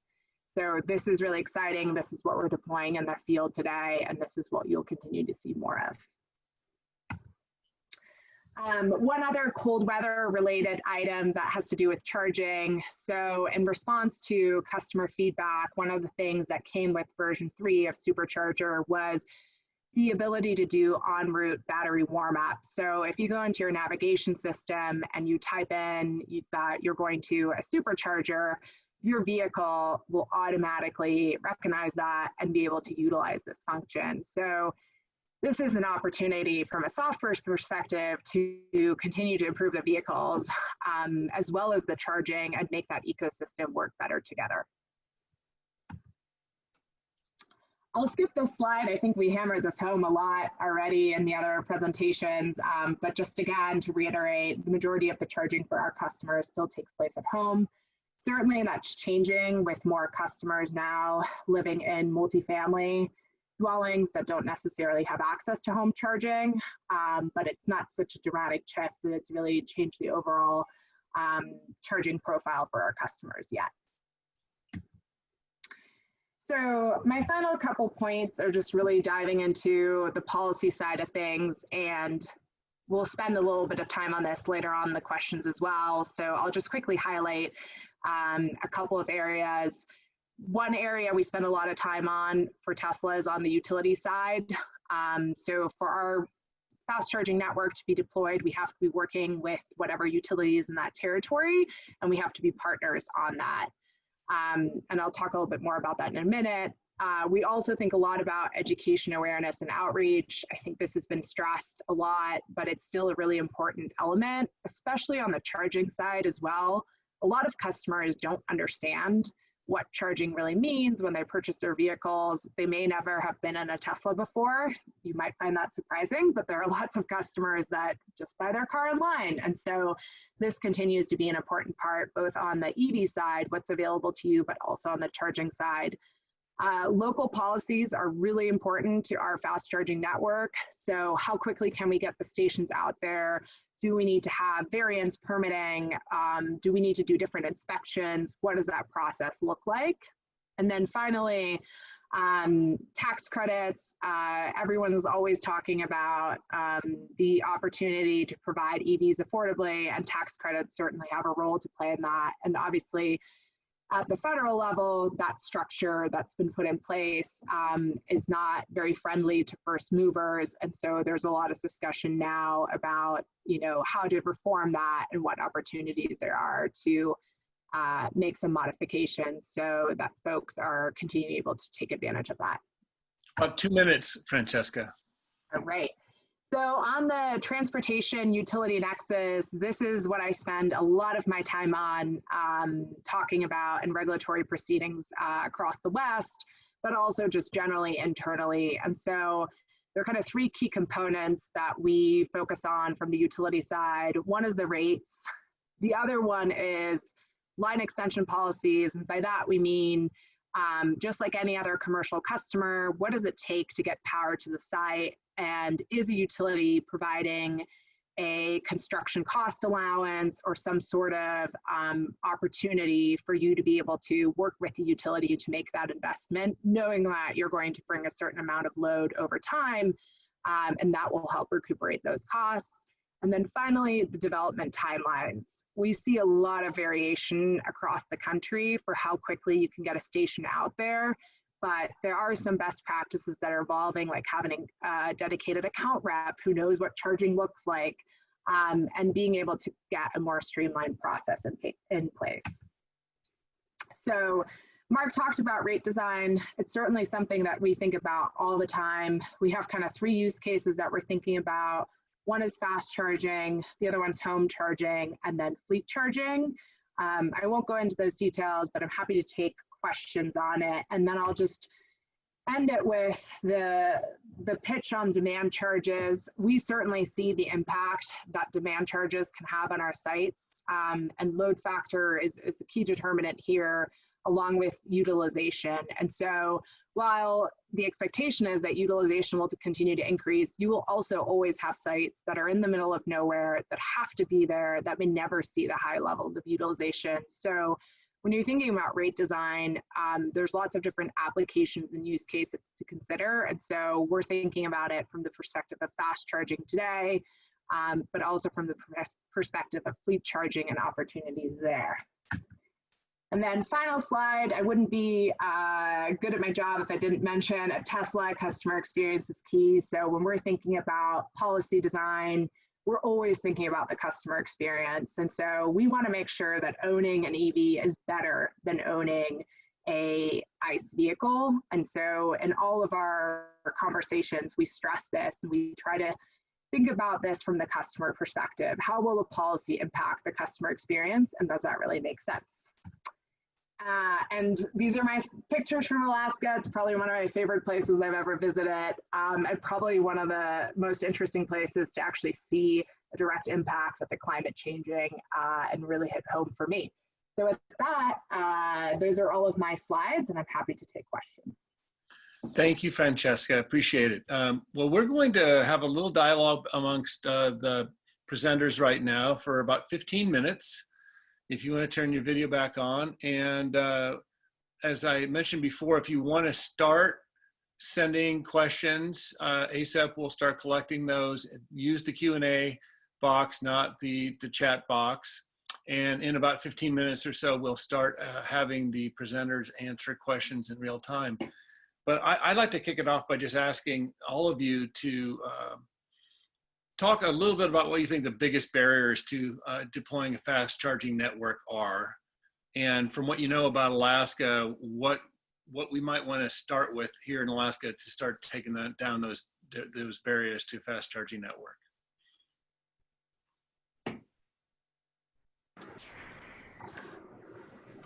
I'm happy to start. So I think we've all highlighted this, but demand charges are one of the biggest barriers. And so I think from a rate design perspective, Tesla will bring charging to Alaska. I think that's not the question. It's on our roadmap, but how much will we bring? And what will be the cost to operate that system? And so that's something we think seriously about. And for us is one of the biggest barriers, I would say, to thinking about very large network. There's lots of other things that go into it, but that's a big one. Francesca, thank you. Britta or Mark, you have any? Yeah, let me add to that. Just from a consumer perspective, I mean, I think it's really important just to consider what the gas station infrastructure looks like. I mean, it can't be easy up there either to have gas stations all over the place.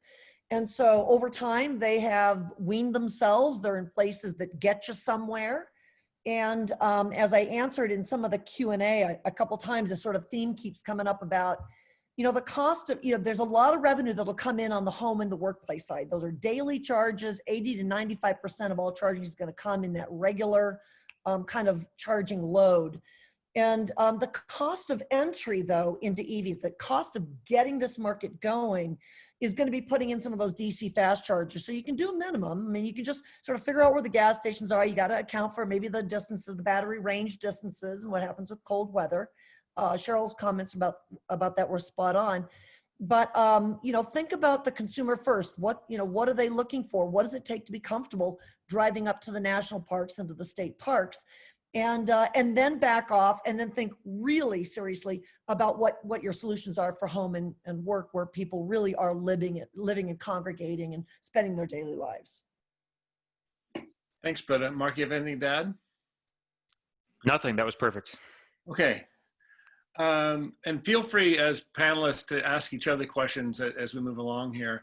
I'm really curious what role you think utilities specifically play, particularly co-ops, as we have co-ops and munis in the road system that 500,000 or 600,000 of us live in.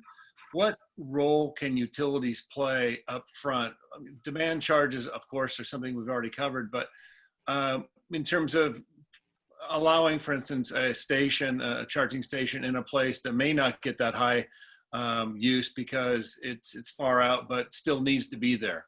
Have you seen utilities play different roles in this moving forward?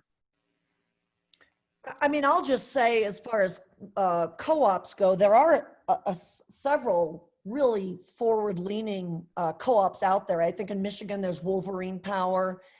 In the Colorado Rockies, there is it's called it's called Holy Cross Co-op.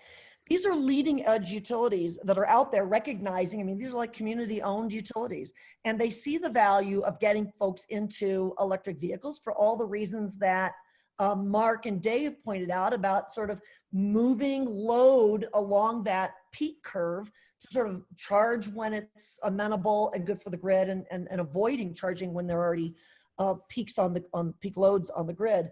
And so these co-ops understand right away that home and workplace is where the revenue's coming from. Smart charging is going to be the way to go. It's the only way to go, especially with any kind of volume of EVs on the grid. And then again, just sort of serving the community as the way to get to somewhere like a ski resort at Aspen or whatever. That's sort of, again, this price of entry of just understanding there's going to be lower utilization of some stations, but there's going to be high utilization at others. So you can never view one station as an economic decision. You got to look at what's it going to take, what's the community going to look like, and what's the role of the government, utility, and maybe even the private sector coming in. So look at it as a whole system and make sure you got your data on what consumers need to see and where your key destinations are from any point inside the state. Mm-hmm. Anything to add from the other folks? Yeah, I mean, I think it's worth pointing out that there are a few different models. I do feel strongly that you sort of need to look at it as a whole and try to make any impacts on ratepayers minimal, and think about cost allocation and other those typical utility regulation buzzwords. But there's a couple different models people talk about. There's the make ready model, where the utility doesn't own the end use charging station. Either Tesla or ChargePoint or some other third-party company owns the station and operates it in one way or another. And then there's the utility ownership model that's been explored in different ways in a few states. And then you could just do anything from utility rebates, on-bill financing programs. There's all sorts of things, ways that the utilities can help facilitate the expansion of EV charging. So, I tend to think that the make ready plus some rebates plus, smart use of the VW settlement money can get you a fairly long ways in a lot of places. Alaska probably has some unique challenges in terms of the distances involved. So it's going to be a little bit of a local discussion. I'm curious if any of you have seen a model for government and industry and the public and utilities getting together and talking about some of these issues up front. I mean, I think that's been clear in all of your presentations that coordination has to happen. Oh, yeah. Has that happened in certain states where you say that's a model for how to do that? Oh yeah, I mean, these state task forces are really important, and I mean, maybe there are a dozen states that have really organized, sort of state-led. I think that voice and that that signal from the state that they're part of this and they're orchestrating the meetings and making sure this thing happens as a sort of a state-led thing. I think that's really important. So Massachusetts, Maryland, obviously California is all over this. But sort of the floundering task forces that don't have state participation, not the Department of Energy, Department of Transportation, they flounder a bit. They just don't have that muscle to make sure that things happen. But having a task force that includes all the utilities and great representation, all the IOUs, as many munis as you can get, the co-ops, I mean, get the voices heard across the board, then get the EVSPs, the third-party providers in there too, to make sure their voices understood. Do they want to participate? Do they not? Are they choosing not to participate because the business case still isn't there? Even with just make ready, it may not be there. So I think that, yeah, the task force is critical. Get the automakers in there if you can.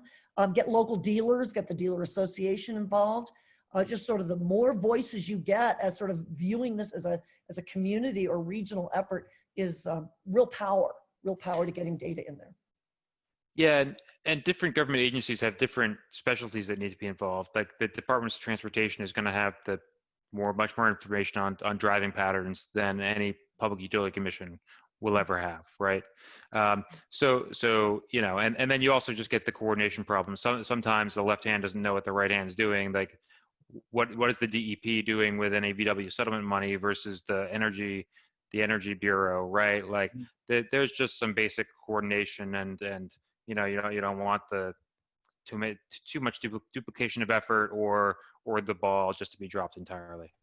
I will also say Missouri's got this great map. I saw it about a year and a half ago. So the Missouri utilities just got together, and you had the IOUs, and they were talking to Electrify America, and they were understanding where that first cycle of investment was going to go across sort of the major highways. And then they identified these gaps and said, well, here, you're the muni down here in Independence, Missouri. You know, can you put some chargers down in here? Because you see Electrify America is only going to go up on this strand. And then they had some rural co-ops in the corridors between the cities. So, I mean, this is even the utilities acting together, you know, 10, 20, 30 of the utilities can actually piece together a very common sense map of who's doing what where, so that we can figure out what's the cost that we can't absorb, or, you know, we can't handle this, or we got some uncovered parts of the service territories that just have no charging available. So that can be, you know, that's another place to start. And I know Tesla has been providing charging. Francesca showed us the map of their charging stations. I'm wondering whether there's been discussion in other states about standardization of charging. Has that been an issue, or has there been enough cooperation between Tesla and everybody else about where different kinds of charging stations are going to be? You are asking the $1 million question that everyone asks. So I'll say two things from Tesla's perspective. We did not build the network to be a walled garden, so anyone could participate in the network if they wanted to. We just haven't had interest by others to really invest in the network. So I would say we put that out there always. We represent a majority of the vehicles in many states today. So I think from our perspective, we'll continue providing that service for our customers. What that means for the future, we're always open to discussion. And then finally, when we came out with the network, a lot of the other vehicles couldn't take the state of charge that our vehicles could. So from a technology perspective, that was a real concern. Now there are lots of other things, like our network is already congested. Having other vehicles have access to that, is that even possible, right? In certain parts of California, you have wait times that are unacceptable to customers because they don't want to wait that long to charge, and they don't want to own an EV. So while those discussions are happening, and certainly in the heavy duty space, I think everyone is aligned and making sure that we don't recreate what we created in the light duty space. There's lots of factors for why that's the case. And I think that there's opportunity to change that in the future, and to continue working on it. Can I ask a question, Francesca? Do you guys have does Tesla have an adapter for the SAE chargers? No. Not yet. So no CCS adapter. There's a CHAdeMO adapter out there, but only about 1% of customers ever utilize that. And then all Tesla vehicles come with a level 2 J1772 adapter for the level 2 network.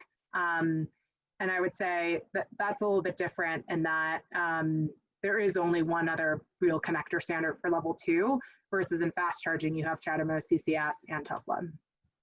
Francesca, can you talk a little bit more about Tesla's plans for building out charging in Alaska, and what factors you're looking at? I mean, what are you looking for to see in the state before you start investing? What are the key factors that we ought to be keeping track of? Yeah, good question.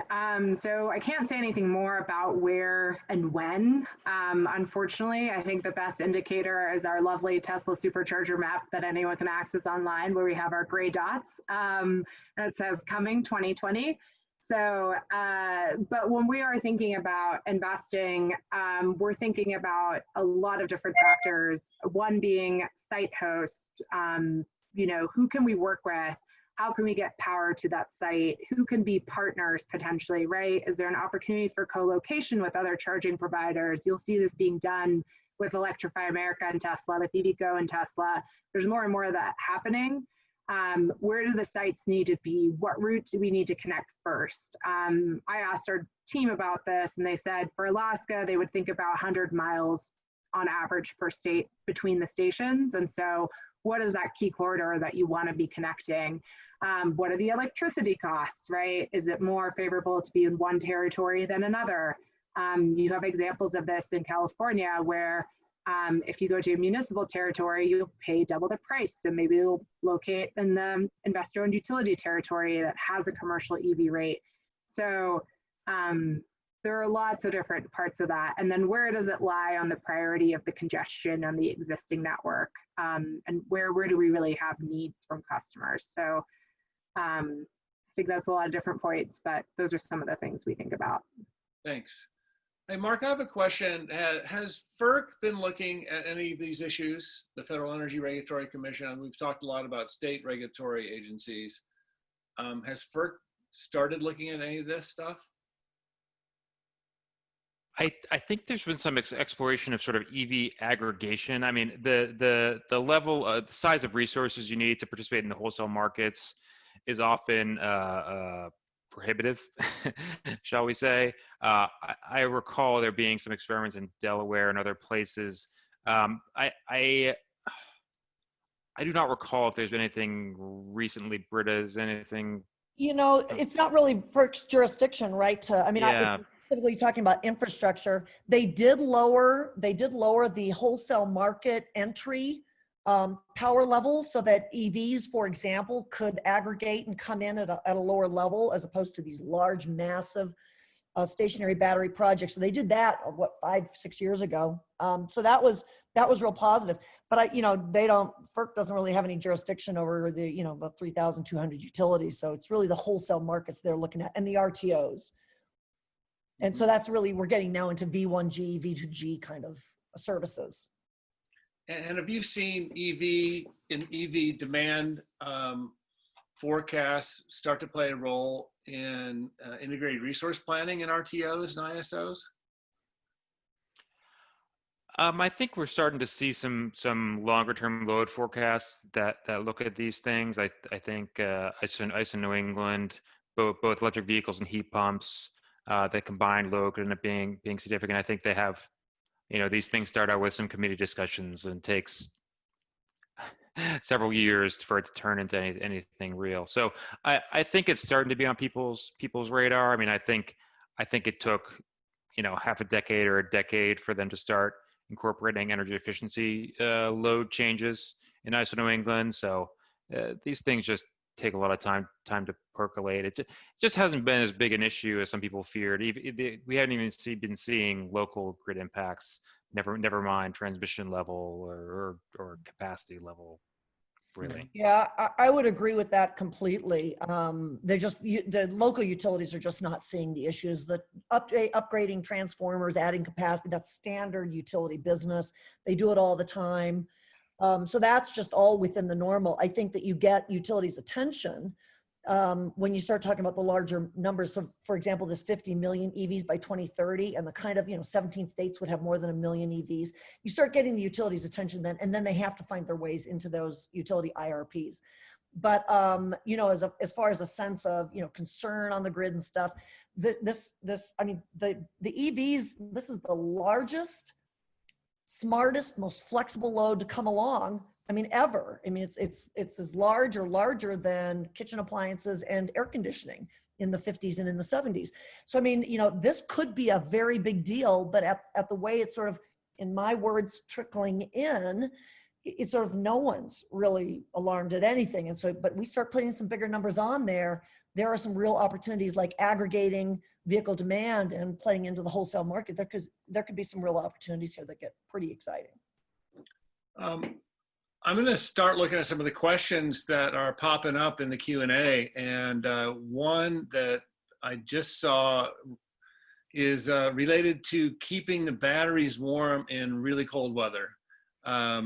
Particularly with Tesla, there's a question about whether or not there's any testing right now at Fort Greely on the issue of keeping the battery pack warm while the car is stationary and being charged. You know, we've got in places like Fairbanks, head-bolt heaters everywhere. If you go to a parking lot, you can plug your car in to keep your system warm while you are at a restaurant or at a class or something like that. So how much testing is being done on that?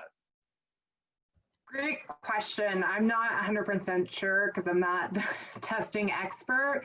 I think there is some testing being done on that. I did also hear, or the team told me that one interesting thing on the charging side with Model Y is actually there's now the charging port is heated. So that isn't freezing anymore, essentially. We had some issues where people couldn't get their doors open or couldn't get the charging port open. But I'm not 100% sure what all of that testing looks like. So happy to look into it, but don't have a direct answer right this moment.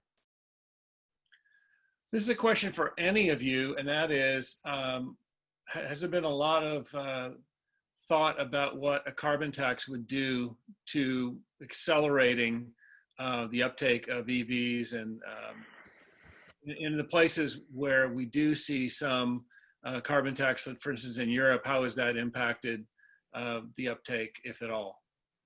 Because it might be hard to distinguish between all the different incentives in many places.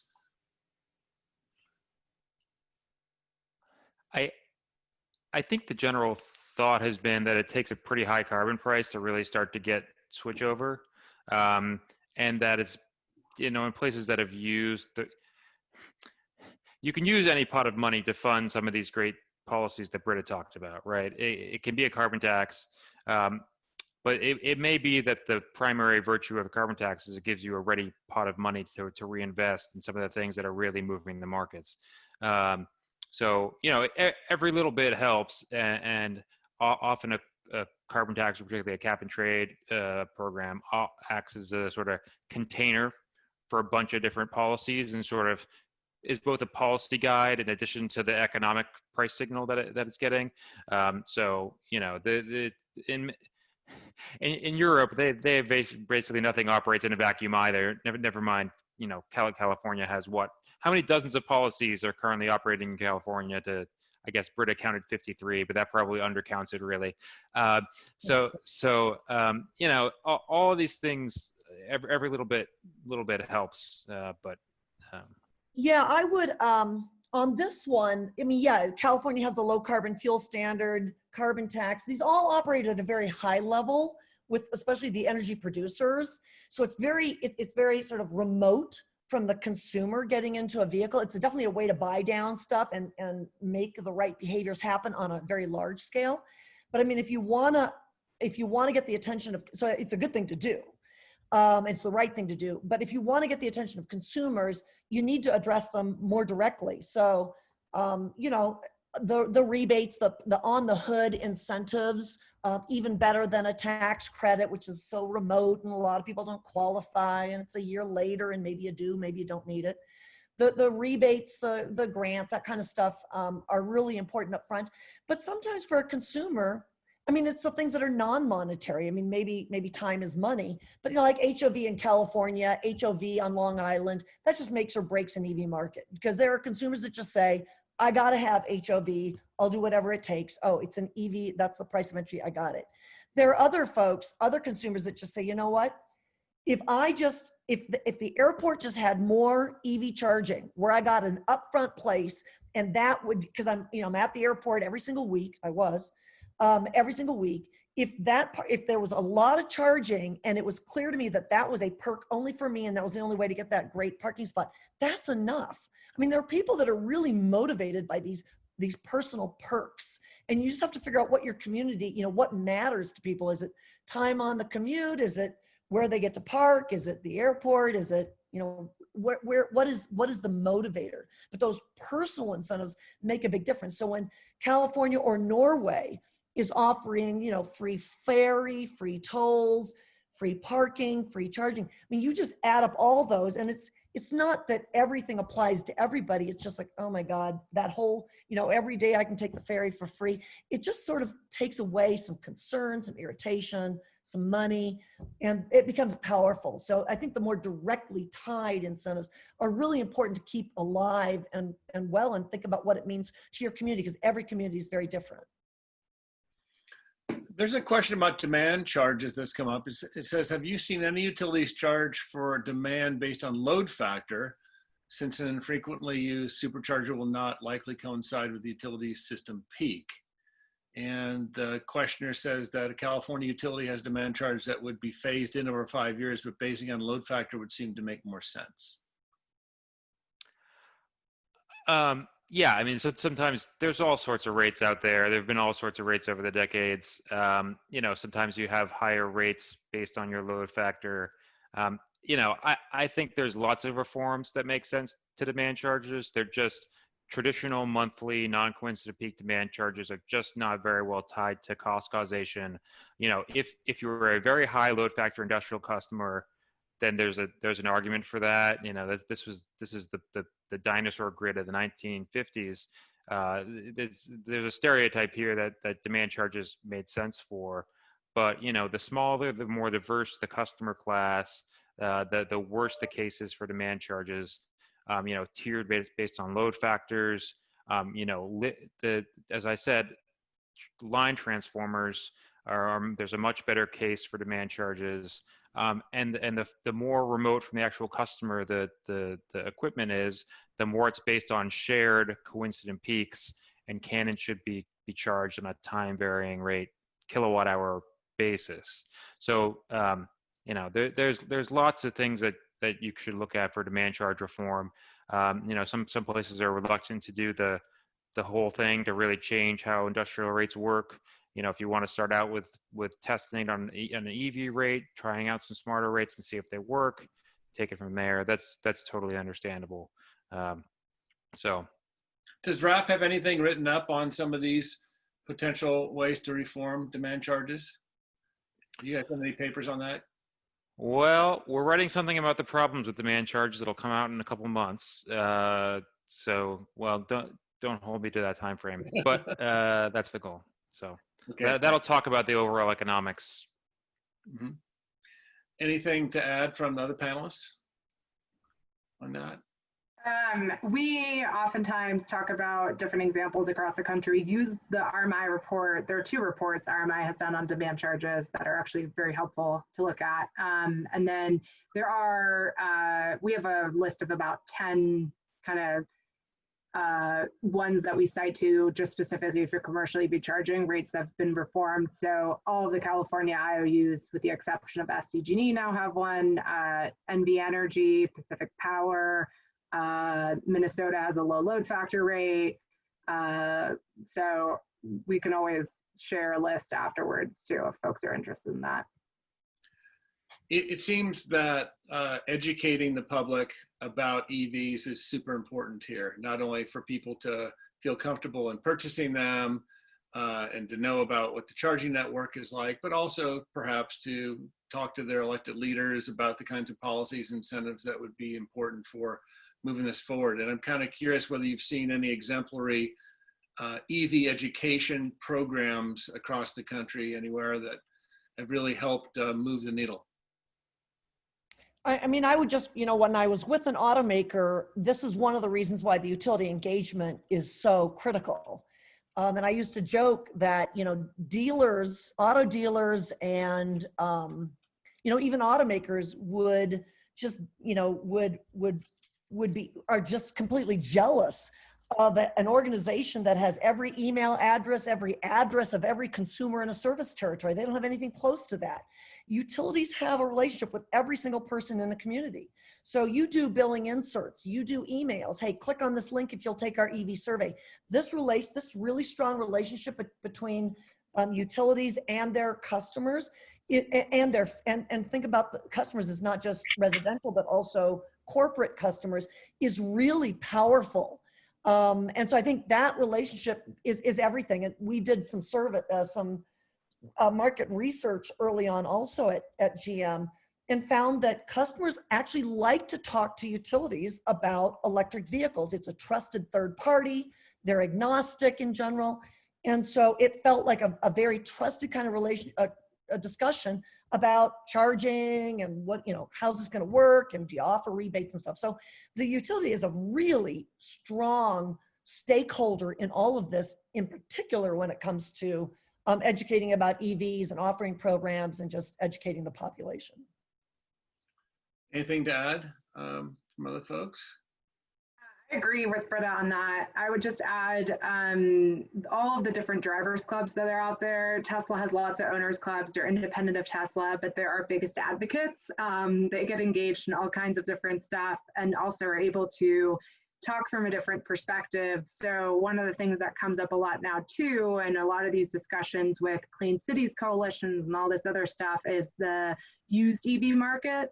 And so having the opportunity to include that in the messaging as well, I think is really key, because even I don't know all of the different stats on what's out there and what's available. So having the drivers help educate folks who, have bought secondhand EVs or have done that, and be those communicators is really, really useful.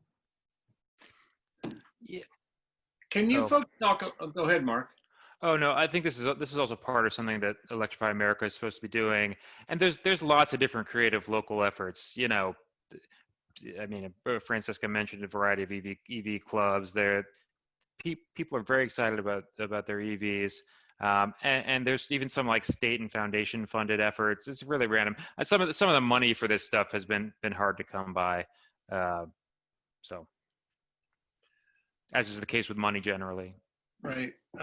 Francesca, you alluded to the federal tax incentives earlier on, which I guess have been divided among the different manufacturers.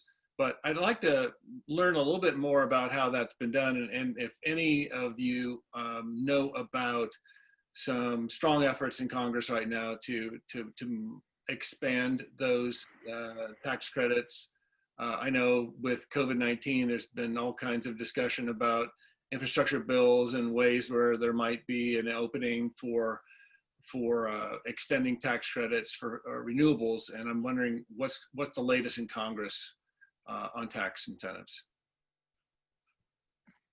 Great question. I should have gotten a live update from our federal team on what's happening right this moment, but I'll just say one of the biggest challenges has been the cap, so the 200,000 cumulative vehicle cap. So folks like Tesla, GM, first movers who are being impacted by that. And so an active discussion is around reforming that as part of it. And then obviously lots of opportunities to restructure it and figure out what makes most sense and what's most fair.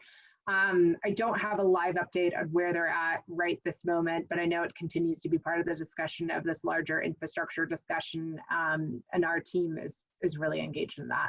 So I'll leave it at that. Thanks. And I can only add, it's been on the radar for 2 years. You do have to check every evening and see, like, where's the barter system today? What's up for grabs if you can have.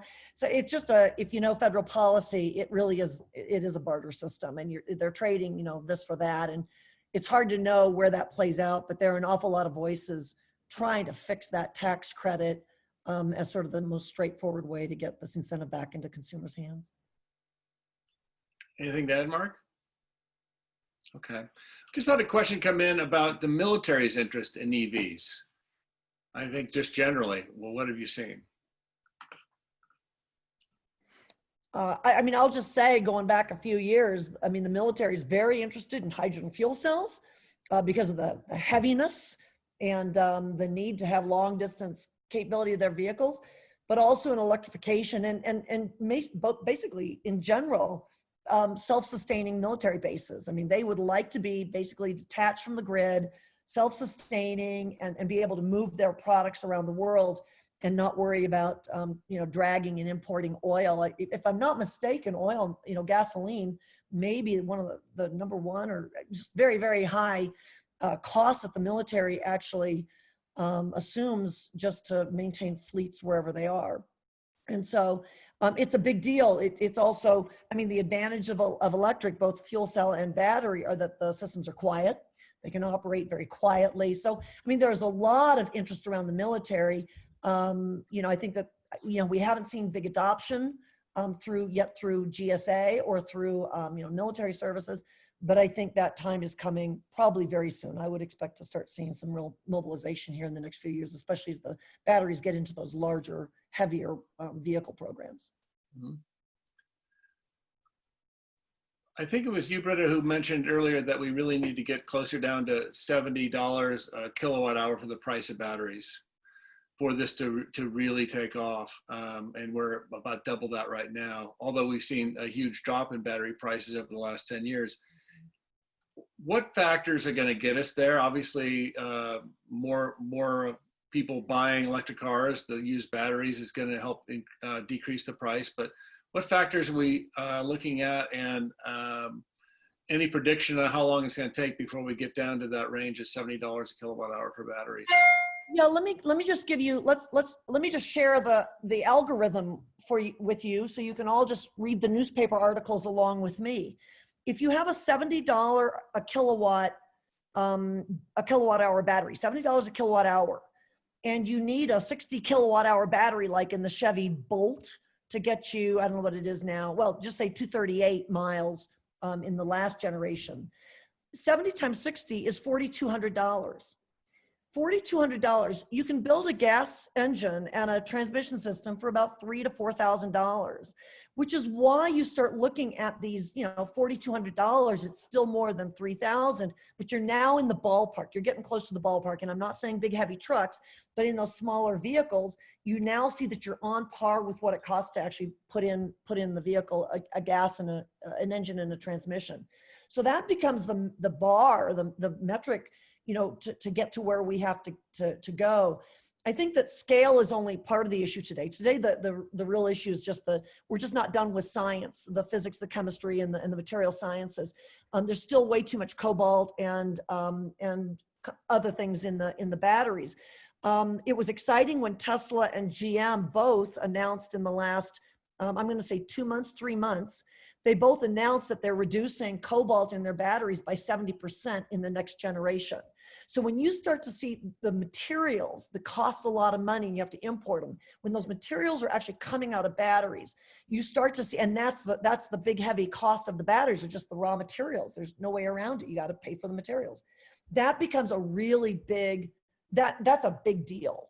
And so I think that's what you start to look for, are the materials, the raw materials coming out of these batteries. Are they finding ways to get more durable batteries, more reliable batteries, longer lasting? That will also, you know, that all plays together. And then scale is just the icing on the cake, the way you manufacture and the way you produce. Anything to add from the other folks?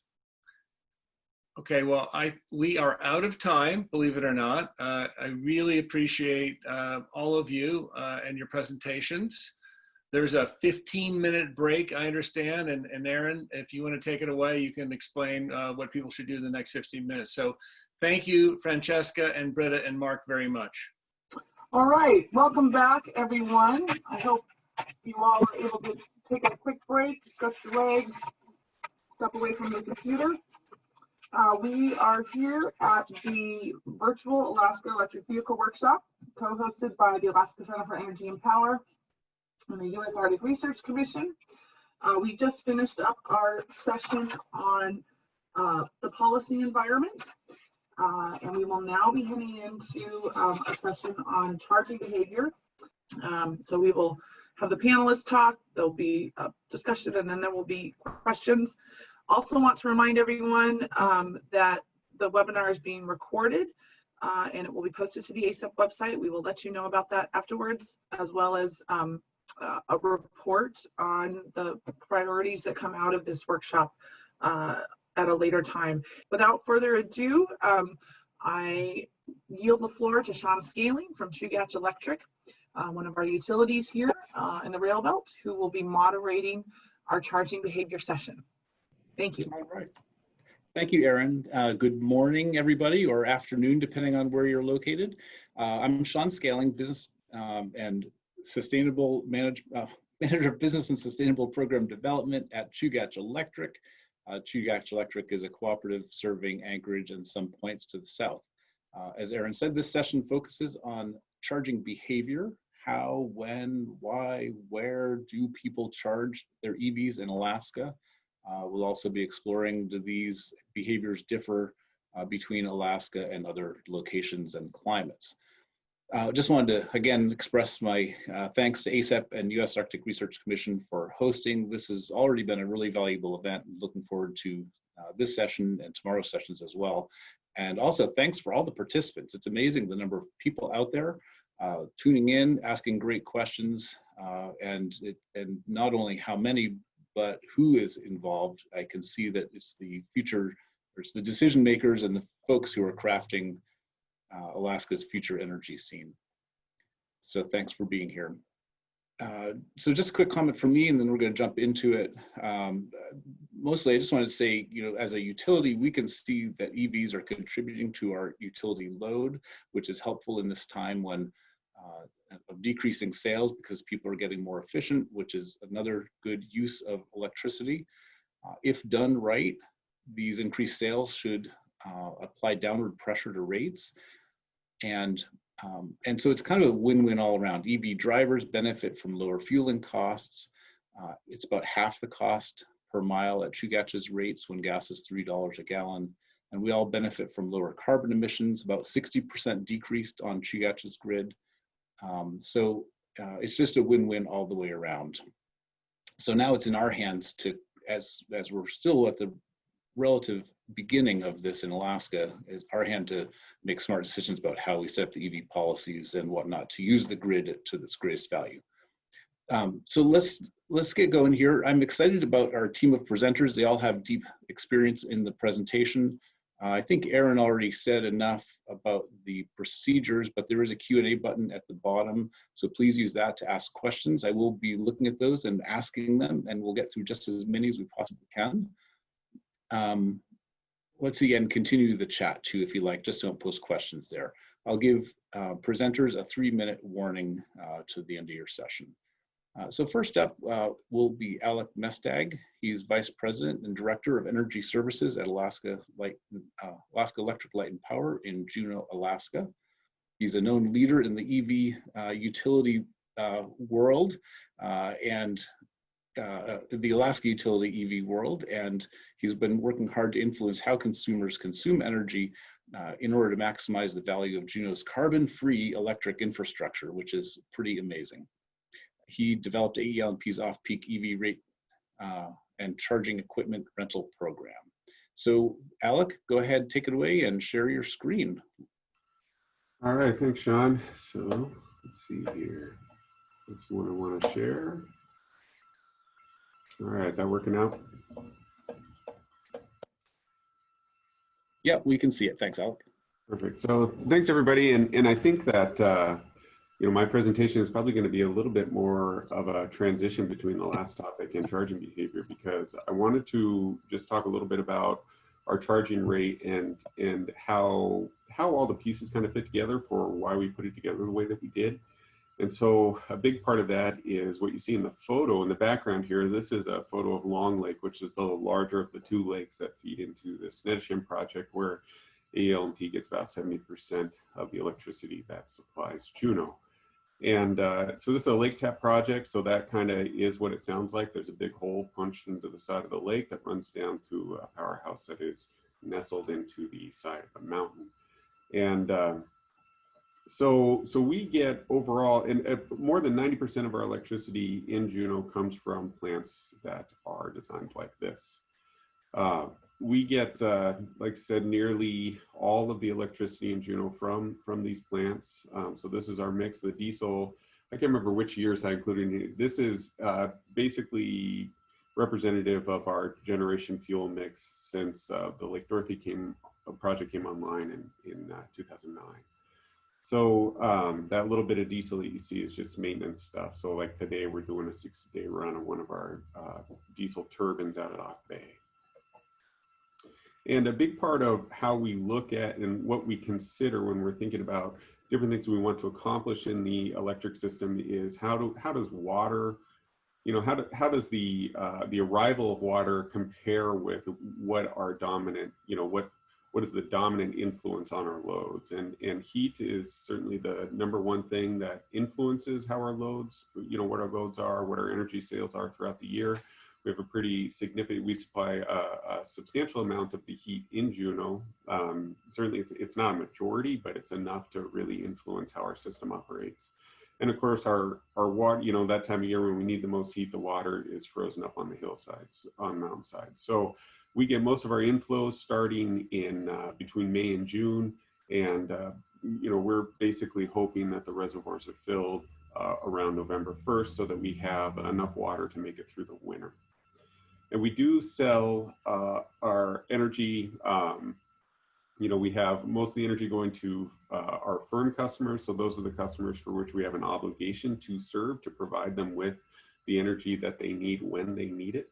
And then we have a significant amount of surplus energy during normal water years. And you can see in the last couple of years, we had decreasing sales to those interruptible customers because of drought conditions in the 2018-2019 water years, when we saw really sick, and a water year goes from October 1st to September 30, so it aligns with the federal fiscal year. But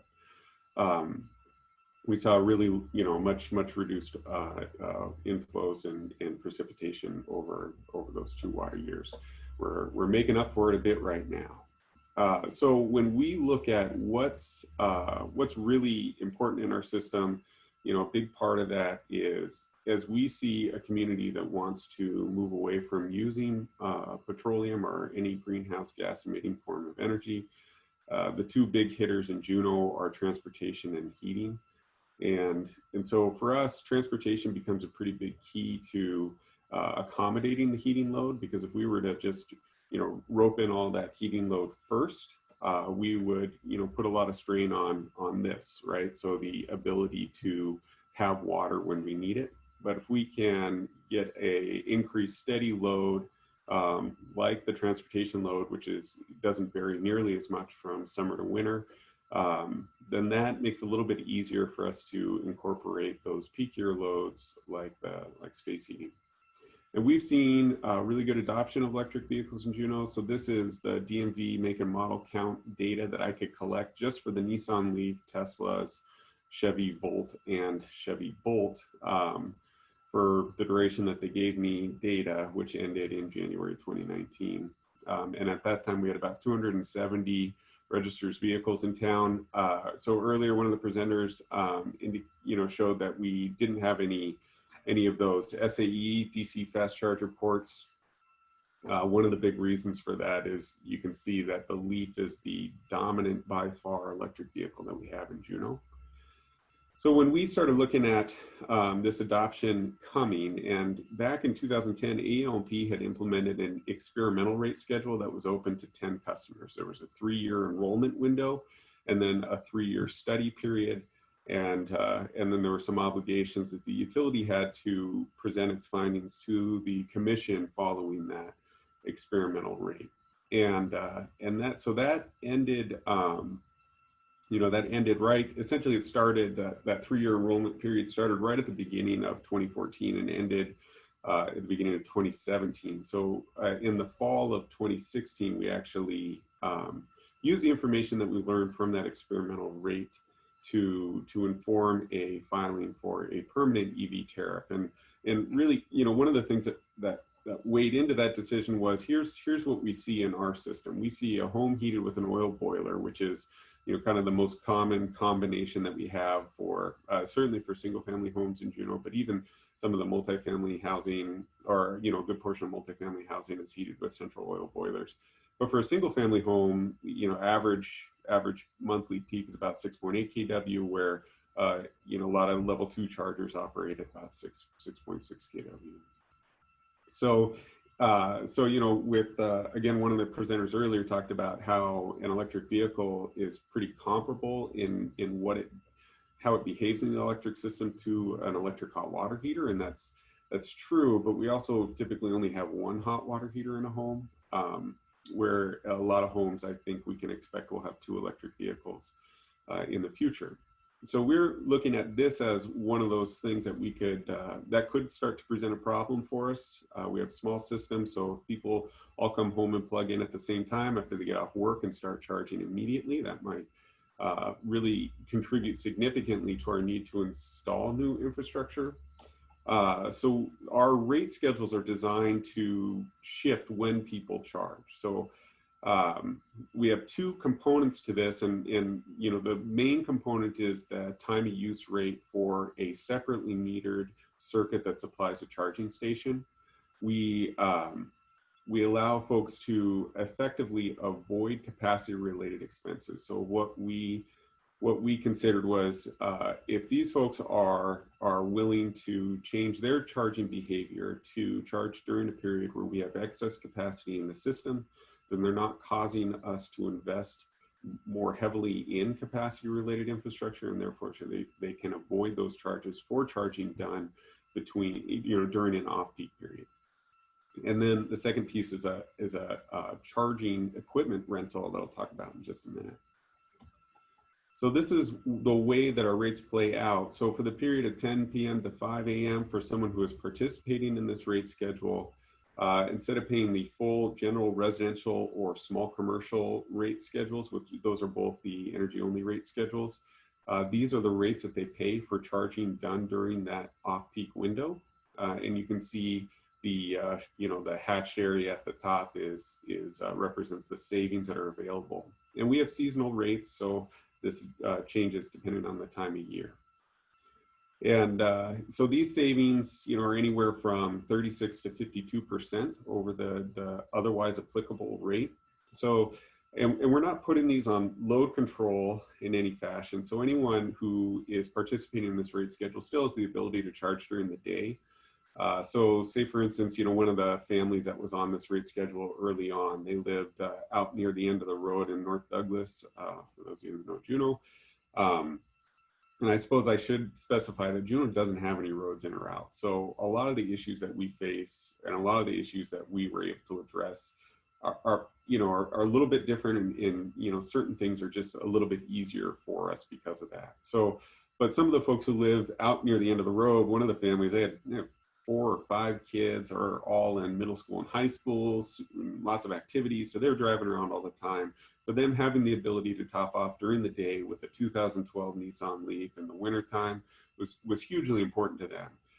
But they did what charging they could during the off-peak hours. So what we saw with a lot of folks in the experimental rate was that they were shifting around 70% of their charging overall. And that, you know, and that's a small sample. It's only 10 customers, and really only 9 of them were able to get that quality of data that we needed to get a good look at how people were using it. But this is effectively what we saw. It's the participants there were driving about 10,000 miles a year, doing 70% of their charging at night. And so when we designed the rate, it worked out well. This is how it plays out for somebody. So if you are on the general residential rate, not using a level 2 charger and just using a trickle charger overnight, then you're gonna pay about $325 a year on a AEL&P system. If you are participating in the charging rate without renting the equipment from us, then that drops to about $210 a year. So it's not. I mean, it's a meaningful savings, but you know, again, the utility only has you know, $30 a month to work with in creating an incentive for customers, right? So there's only so much revenue that we have available to offer as a rebate, and that was one of the things that we kind of struggled with, and how to design this so that it would be meaningful enough that people would want to participate. And certainly there are a lot of folks who don't participate because the incentive is not great. And that's true, you know, largely of folks who installed the level 2 charger before they learned about the rate.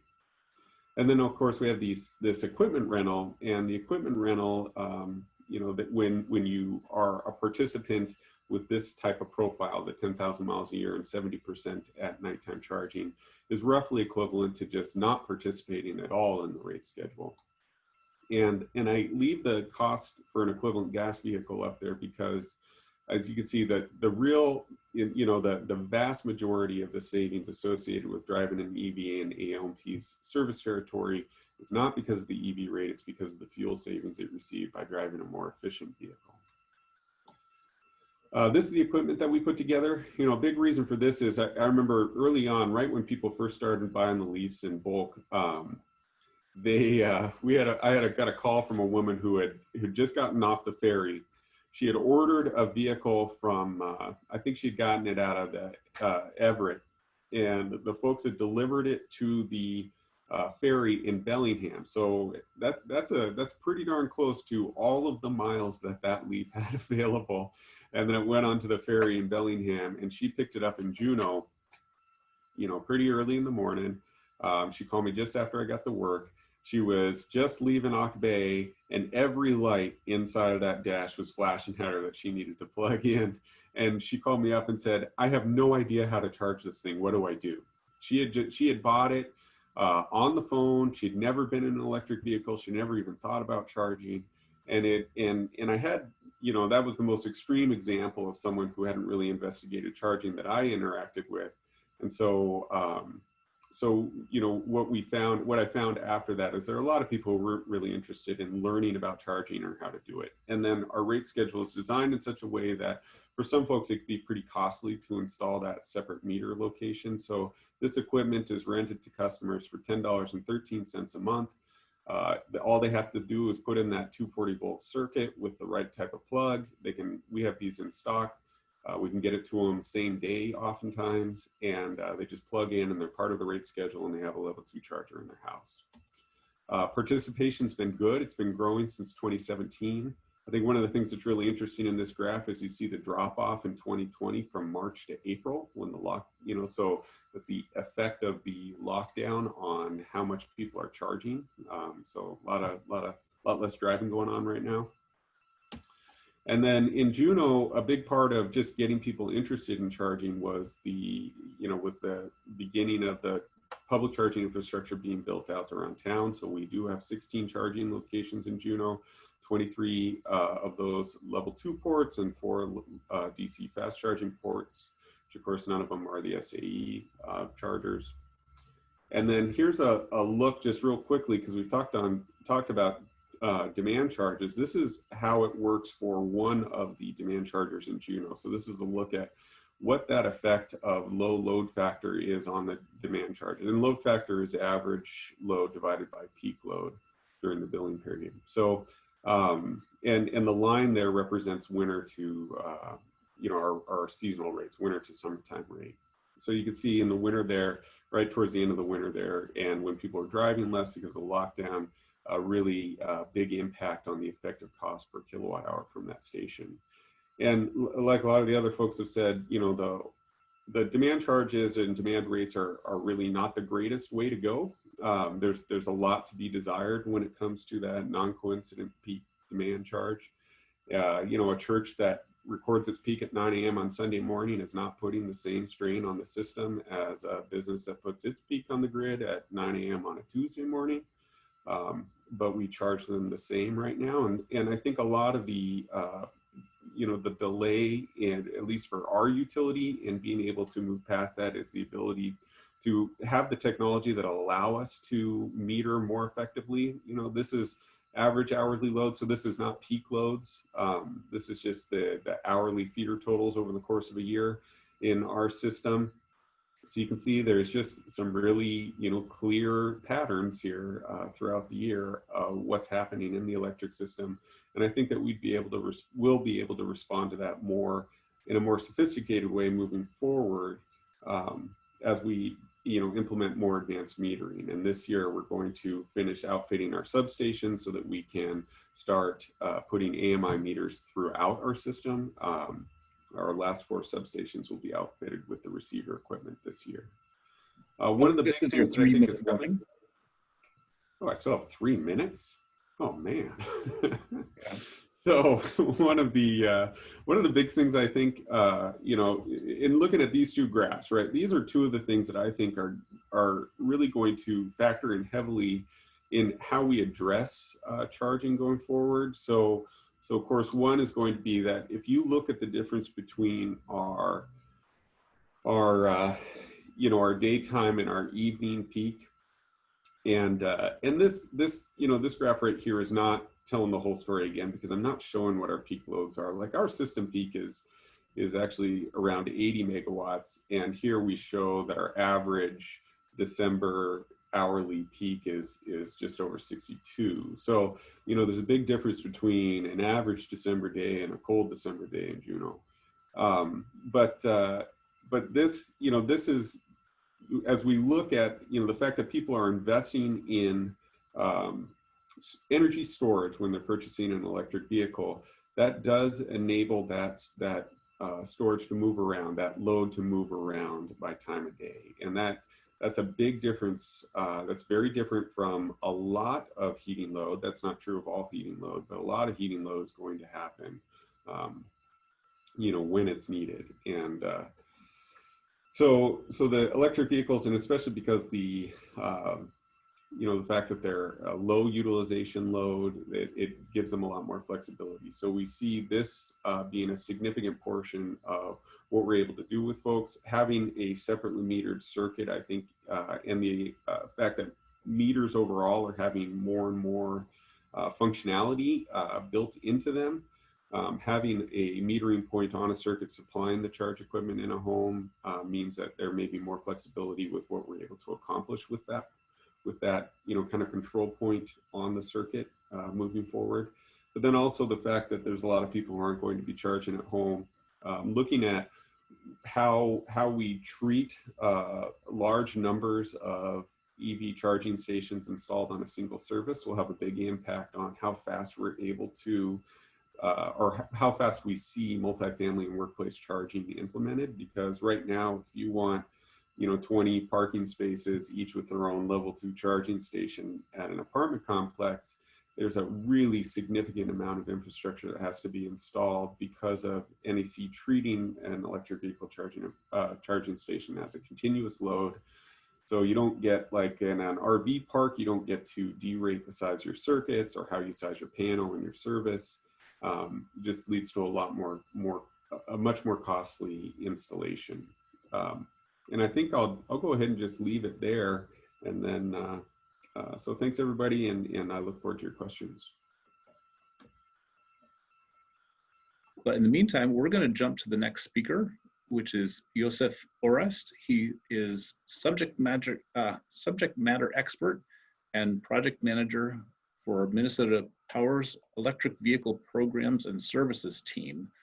And he's been deeply immersed in the utility EV scene for quite some time. And yeah, so we're really interested to hear from another state, another northern state. He serves an area that has a climate probably more similar to Fairbanks than to Anchorage. So that cold weather experience is going to be helpful. So Josef, take it away. Hi, thank you, Sean. Good afternoon or good morning, everyone. I'm excited to be here. I guess I'll start with, you know, Minnesota Power is a utility in northeastern Minnesota.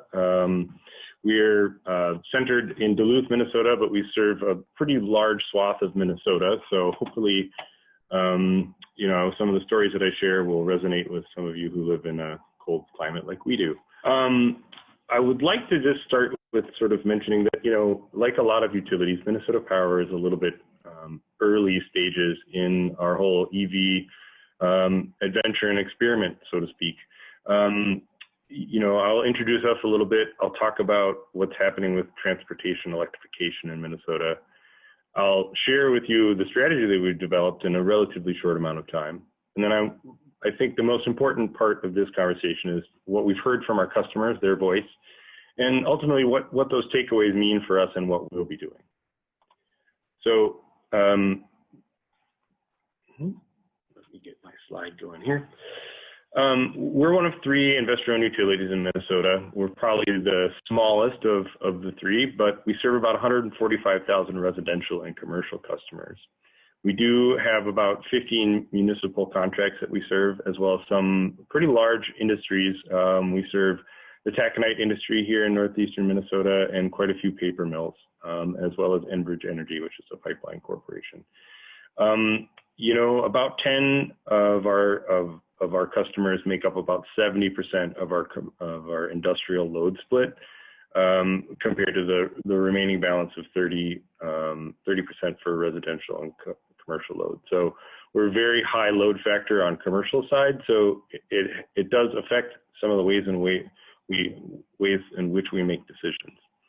We're also a winter peaking utility, and we talk about the commercial side of, or excuse me, the residential side of our business. We average between 8,000 and 10,000 heating degree days every year. And also of note, we're pretty proud of this one, but we are on track to be 50% renewable energy by 2021, maybe late 2021, early 2020, given the state of the pandemic. But that is largely met by hydropower and wind power. Let me give you a little history. In 2000, in Minnesota, the next generation energy act was passed.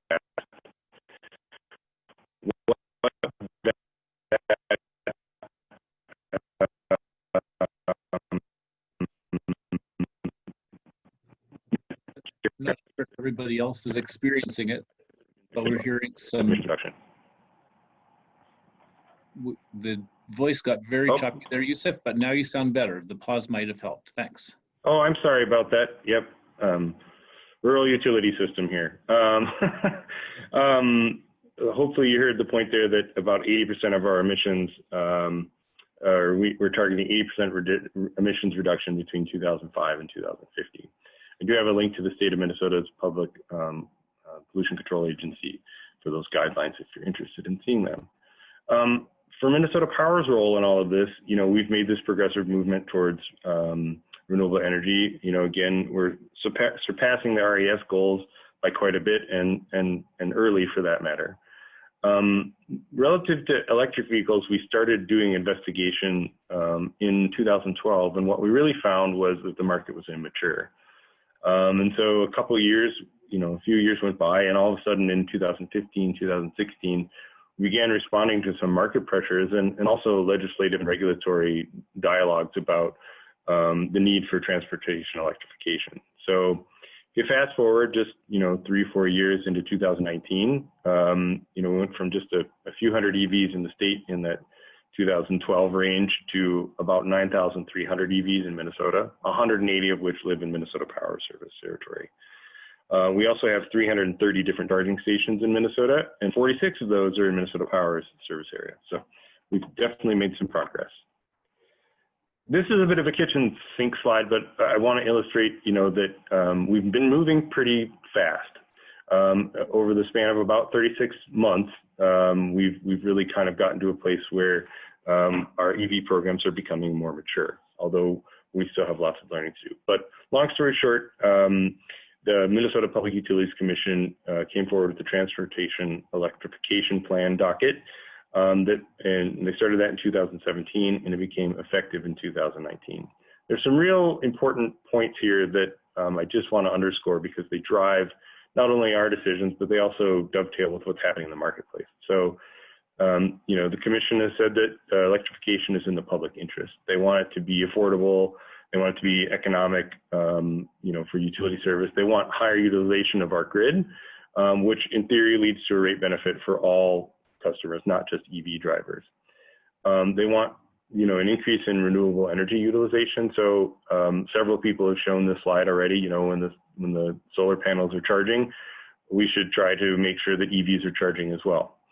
But also we need to have some renewable charging options, right? So that would be like a rate program or where you can allocate all of your energy for your EV through a renewable source option.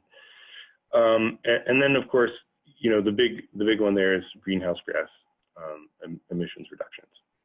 The commission did note that, you know, there's some barriers, and that's the inadequate supply and access to charging infrastructure. I'll show a couple images shortly that kind of highlight that. And then of course, the lack of consumer awareness, and this has been talked about already today as well. So, you know, we have this onus to optimize EV benefits, right? We know that part of the public interest means that we're emboldening the electric system across our service territory. but we're also creating rates that design, the pairing of, low demand times, right? Say a lot of people think overnight, low demand times with, high renewable generation time. So we need to have that, both of those sort of ends of the spectrum covered when we design our programs. We, of course, have been ordered to think about the demand and energy response, and that's been a subject that's come up here today. For those who aren't familiar, Minnesota, especially rural electric cooperatives, which I've worked with as well, are very mature in their demand response programs. Everything from what we call dual fuel to thermal storage, which would mean both, brick type heaters or slab storage, as well as water heating. So, EVs have the ability to respond in that way too, and we ought to think critically about how that happens. And then, of course, EV owners really need to get the fuel cost benefit. So ultimately, we need to help facilitate the electrification of the transportation sector, and that, that's not just policies, but that's also investments that educate customers. So we're getting ready to do some filings here that have a pretty darn healthy budget for education and outreach. As well, we need to make sure that our rate designs and our policies and our direct investments, make that impact on the grid, emboldening the grid overall, but also offer, efficiency to all ratepayers, not just EV drivers. Got another link at the bottom of the page for you. This one I'll just highlight really quick, a snapshot. Beginning in March of 2019, we started preparing activities, and fast forward just about 18 months to June of this year, we will be filing, or our plan is to file a transportation electrification plan. This will be the second filing for that order. And then an EV portfolio program, which is going to include some other pilots and some education and outreach. I'll also just comment really quickly that, our corporate strategy has been really focused around, electrification as a whole, but specifically we have, some guiding principles for transportation. So, it centers around education, accessibility, optimization, simplicity of programs, security, and making sure that safe and secure access to these charging networks, both at home and out in the public. And also, of course, the environmental benefit. That's a huge, huge deal for us here in Minnesota. Let me just do some of the highlight touch points for our EV strategy. So we have dedicated cross-functional teams here at our utility that are focused on making sure that we both meet the commission's orders, but we also meet the market based on our corporate strategies. We've hired some dedicated staff, myself being one of those, and I'm being fairly new actually, about 10 weeks here at Minnesota Power. We have a specific residential rate, which I'll touch on more in a minute, but it's a second service rate, meaning it requires a second meter. It has some off-peak components. We also have a commercial EV pilot rate. This takes into account a peak, an off-peak, and a super off-peak components. In the last 18 months, we've done over 12 education outreach events, and I'll highlight those in just a moment. We're also supporting local developers and businesses. So that means, several folks have kind of talked about developers building out charging networks. We have both some national and some regional developers that are working here, and we're making sure that we are being supportive of them. We're also working with, commercial businesses, whether they're apartment buildings or hotels, or retail businesses that want to have charging available. So we're working with those folks as well. I'll touch on this one again as well, but the Minnesota Pollution Control Agency corridor support, that's part of the VW consent decree dollars. There's charging infrastructure, but also electric bus piloting that we're working on. You can see Minnesota's plan at the link there that I've shared. We have 4 EVs in our own fleet. They're all Chevy Bolts with the B. We've been really happy with those. In fact, our distribution system representatives all fight about who gets to drive them. So they've been very popular here, even in the dead of winter. But part of our goals there is also to reach out to not just our internal fleet teams and work with them to keep growing what EVs we have, but also external fleet support. We have a lot of different organizations across our region that, operate fleets of vehicles, and we'd like to see them electrified. One key initiative that we're pretty proud of as well is we have a level 2 pilot program. We purchased 40 10 kW chargers. Those are level 2 chargers, and we are installing those across our service territory. I'll show a quick map of that in a moment. And then, of course, our voice of the customer work, which is, I think, what you guys will find pretty interesting. Oops, sorry, one too many. This map is just from the Alternative Fuels Data Center. Lots of folks have showed snapshots of these slides earlier, but essentially it helps us kind of see on a macro level where are chargers across the state of Minnesota. And, you know, really we're that kind of northeastern tip of Minnesota over Lake Superior. There is a big portion of our service territory. So, you know, it helps us understand where all the charging stations are. This is a quick snapshot of the level 2 program. So, you know, I couldn't really overlay those two maps together very well. I'm not a map person, but it kind of gives you a feel for the breadth of our service area across Minnesota. You know, it's not one contiguous area. We're intermingled with municipalities and cooperatives, but, you know, we serve a pretty wide section of the state, and we've been trying to fill in some of those charging locations that you saw on the last map with some additional level 2 charging infrastructure. So that's both for, you know, public, the customer, our own customers, but also for our distribution representatives and folks on our team that drive across the region. We want to be able to have them have waypoints to charge as well. I won't highlight too much here, but this is just a snapshot of all the events we've been doing. You know, the most popular ones are like show and tell events. And kick the tire type of events where we actually get either EV owners in our service territory, or we bring our own or a combination thereof out to regional events where people can come and sit in an EV, see one, understand it, and ask questions. I'll call attention to one fun thing. My colleague, Paul Hellstrom, did a YouTube series called What Fuels You, an EV Road Trip. I put the link in there so you can go check that out if you like. It's a pretty fun little piece. Really quick, I just talked about the VW settlement dollars. In total, in Minnesota, we have about $4.7 million available to us. The two sections I'll highlight are, you know, the charging infrastructure. There's about 15% of those dollars going to charging infrastructure, and another 20% going to electric school bus replacements. So we're pretty excited about both those components. I mean, we like all of it, but of course, those two kind of really impact what we do as a business. I also want to kind of just a couple-minute warning. Thank you. Great. I'll go fast. Yep. I'll skip the rest of this one. We have a couple of rates. The residential EV rate. We only have 5 accounts on that, and so we think largely that's because of the second service. So one of our future activities is to do some pilot work around a rewards program. We know that having to install a second service is cost prohibitive. As well, for the commercial program, we have 3 locations. 2 of those are for Tesla, and 1 is a regional transportation authority.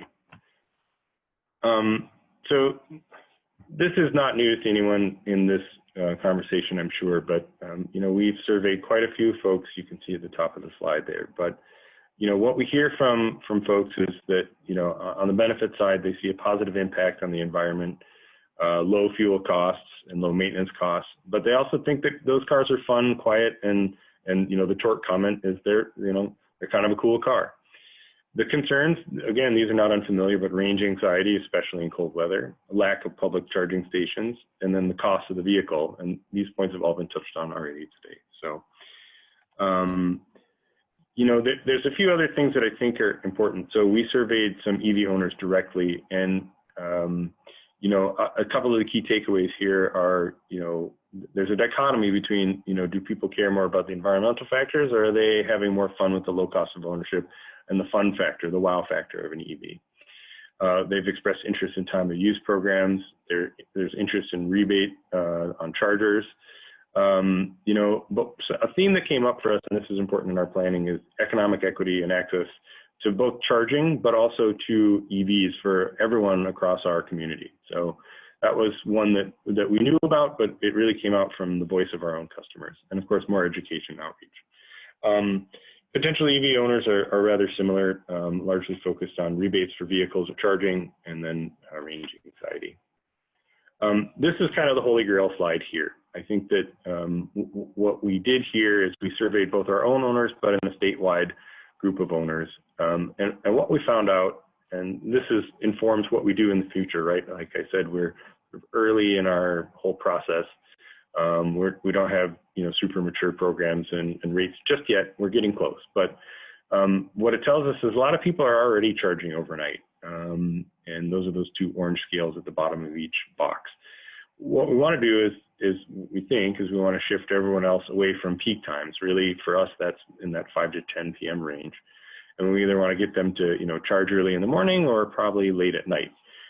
There is, of course, a confluence of, how much renewable energy comes in during any of those time windows. We're still doing some study on that, but what we found so far in our portion of the grid, MISO North, is that, there isn't as much renewable energy coming from wind, as an example, overnight as maybe we would have thought originally. So we continue to study that issue as well. Here's just some key takeaways, and then this is my last slide. So we know that rate structure matters. There's a favor for rewards program over a second physical service. There's a whole host of reasons why we require second physical service, but we know that because that's our standard, people really prefer the rewards programs approach. So we'll be piloting that in the future. We don't really know yet if people are price sensitive, how much charging elasticity we'll have around that, but we plan to study that as part of our pilot programs. As well, the Public Utilities Commission, wants us to have rates be economic, accessible, and overall in the public good, meaning that they benefit all ratepayers, not just EV drivers. These ones are also important. We know that plug count matters, right? So more than one plug per charging station is super important to people. It's not just from the redundancy, but it's also, if you get two EV drivers pulling into the same charging station, they both want to be able to charge at the same time. So for us, that means, the addition of level 2, if you have a DC station, you want to have some level 2 available at that same station. Proximity matters, right? I've heard people say 80 to 100 miles in this presentation. What we've really learned and heard from people is that, every 40 miles, if there's a charging waypoint, that just makes people feel comfortable. And this goes on to the next point, which is perception matters. EV drivers really want to know that there's a filling station in their neighborhood, right? And they don't necessarily care how much it costs to get to that filling station. They just care that there's one nearby and one in their neighborhood that they know about and they're familiar with. We've got a lot of education work to do. We want to make sure that we're getting out there and doing a lot more education outreach, a lot of kick the tire type events. That's really important in our strategy going forward.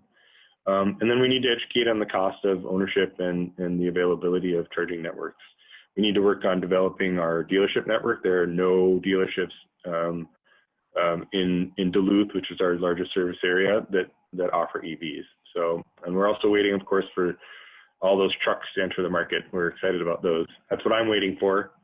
I can't wait to get my hands on one. And then, of course, lastly, environmental benefits really matter. We know that in the grand scheme of things, it meets both the regulatory strategy, but also our corporate and customer wants and needs. So with that, thanks. I probably went over time a little bit, but thank you very much for your time today. Here's a link to our programs, and please feel free to reach out if you have any questions for me directly. My email and my phone number are here. Great, Yusuf. That's really helpful. Nice to see what's going on in another similar climate, and also impressive to see the number of charging stations in your service area.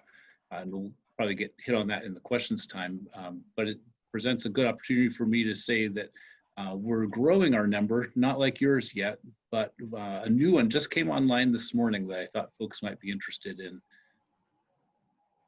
And that is, Chugach has invested in some research programs with some of our customers to help them install level 2. So one just came online this morning. It's near O'Malley and Old Seward Highway. It's at the mall that has South Restaurant and Mountain View Sports. So check it out if you get a chance for those of you local here. Great, so let's jump to our next speaker. And again, Q&A will come afterwards, and keep those Q&A questions coming. There's some good ones. Jamie Dunkley is a technical leader at the Electric Power Research Institute, known as EPRI. She's been on the electric transportation team since 2014, conducting detailed EV studies, and I understand she's a big data guru. So let's bring some of that big data information to Alaska. Jamie has a PhD in civil and environmental engineering from Stanford and a bachelor's from MIT. So we're really excited to hear what you can teach us, Jamie. So go ahead and take it away. Thanks everybody for having me. I'm excited to speak to this group today. A little bit about EPRI before I start. So as mentioned, it's the Electric Power Research Institute. That rolls right off your tongue. And it was formed in the 70s, actually by a mandate from Congress to provide safe, reliable, affordable, and environmentally responsible electricity for all. So what that means in practice is that on a day-to-day basis, I work with about 40 different utilities throughout the US that are all at different levels of EV-ness, I would say, I guess. So anywhere from just a couple EVs in their service territory to some of those utilities in California that are, you know, roaring ahead with, different rates and grid impacts and all that sort of stuff. So I get a wide cross section of different EV projects. So this panel today is talking about charging behavior, but I'm going to take a little step back as I move forward here, because kind of the way I think about it is EVs would kind of seamlessly fall into kind of our daily lives if we didn't have to change our habits at all, right? So understanding what people do currently is really important to figure out what the best solution when we want to introduce EVs. So I pulled this graph here from NHTS, that's the National Household Transportation Survey. It's something that is run by the national labs, and they run surveys to kind of figure out driving patterns. And these are all the different states. And on the x-axis, we have average miles to work. On the y-axis, we have the mean of the miles traveled on a car. And then the size of the dot is the average miles to recreation. As I will say with any data set, you know, it depends on who takes it and how you do analysis. And so I think, you know, there's a wide spread here, but you see Alaska is kind of down in the bottom left. So a short travel to work, lower annual miles. I heard 10,000 in an earlier talk, so potentially this is a little bit low.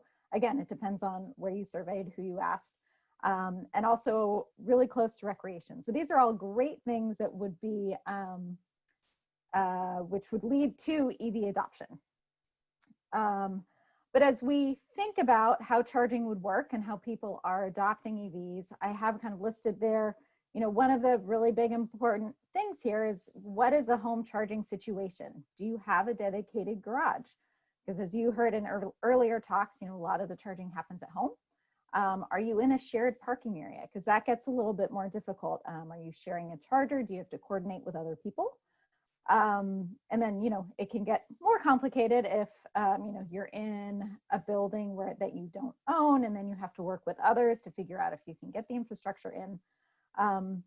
Is there street parking that could work? Are there options to charge at work? So all things that you need to think about as we think about this transition to a different transportation. Another thing I like to think about, and some of these have already kind of been pointed at, Britta did a great job earlier looking at this, but what are people driving currently in ICE vehicles, so the internal combustion engines? And I highlighted 2 in red here, just showing based on the sales in 2019 of what people were buying. You have this, your compact utility vehicle, and then you have the full-size pickup.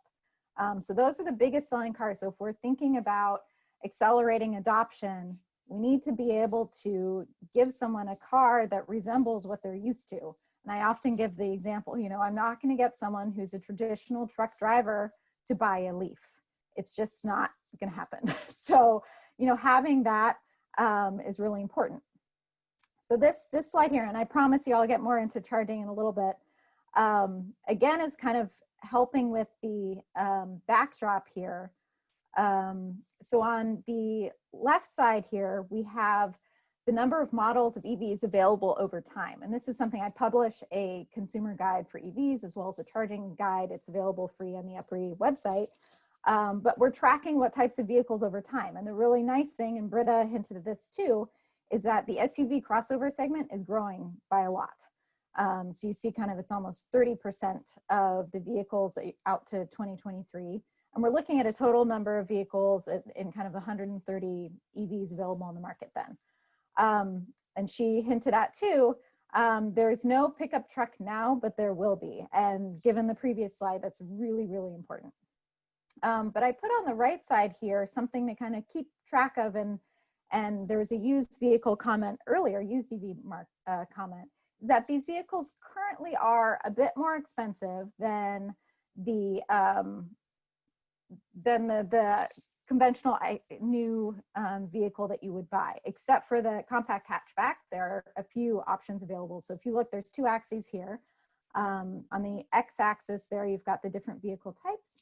On the y-axis on the left, you have the number of vehicles available now. So there's 14 compact hatchbacks, 3 minivan, van, wagons, sedan, you can read through the rest. And then the average MSRP for those vehicles. And if you look at that SUV crossover, it's at 64 grand, which is pretty steep. And I like to point out too here that in thinking about this new market that's coming on, only 20% of people actually buy new cars. So the other 80% is going to be looking at that used EV market that's coming out. So really understanding that better is very important. Again, kind of thinking about equity as well across all folks.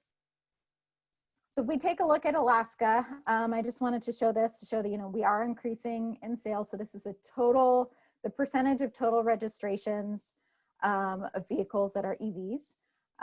So time is on the x-axis, and you've got the percentage of total on the y. And you're looking at about 6%, at least in the early stages, or 0.6% of 2020 of kind of new vehicle sales there. That shark fin in the dark green is the Model 3, and we really have seen that spike everywhere. I think people were really anxious to get their hands on it when it came out fast and furious.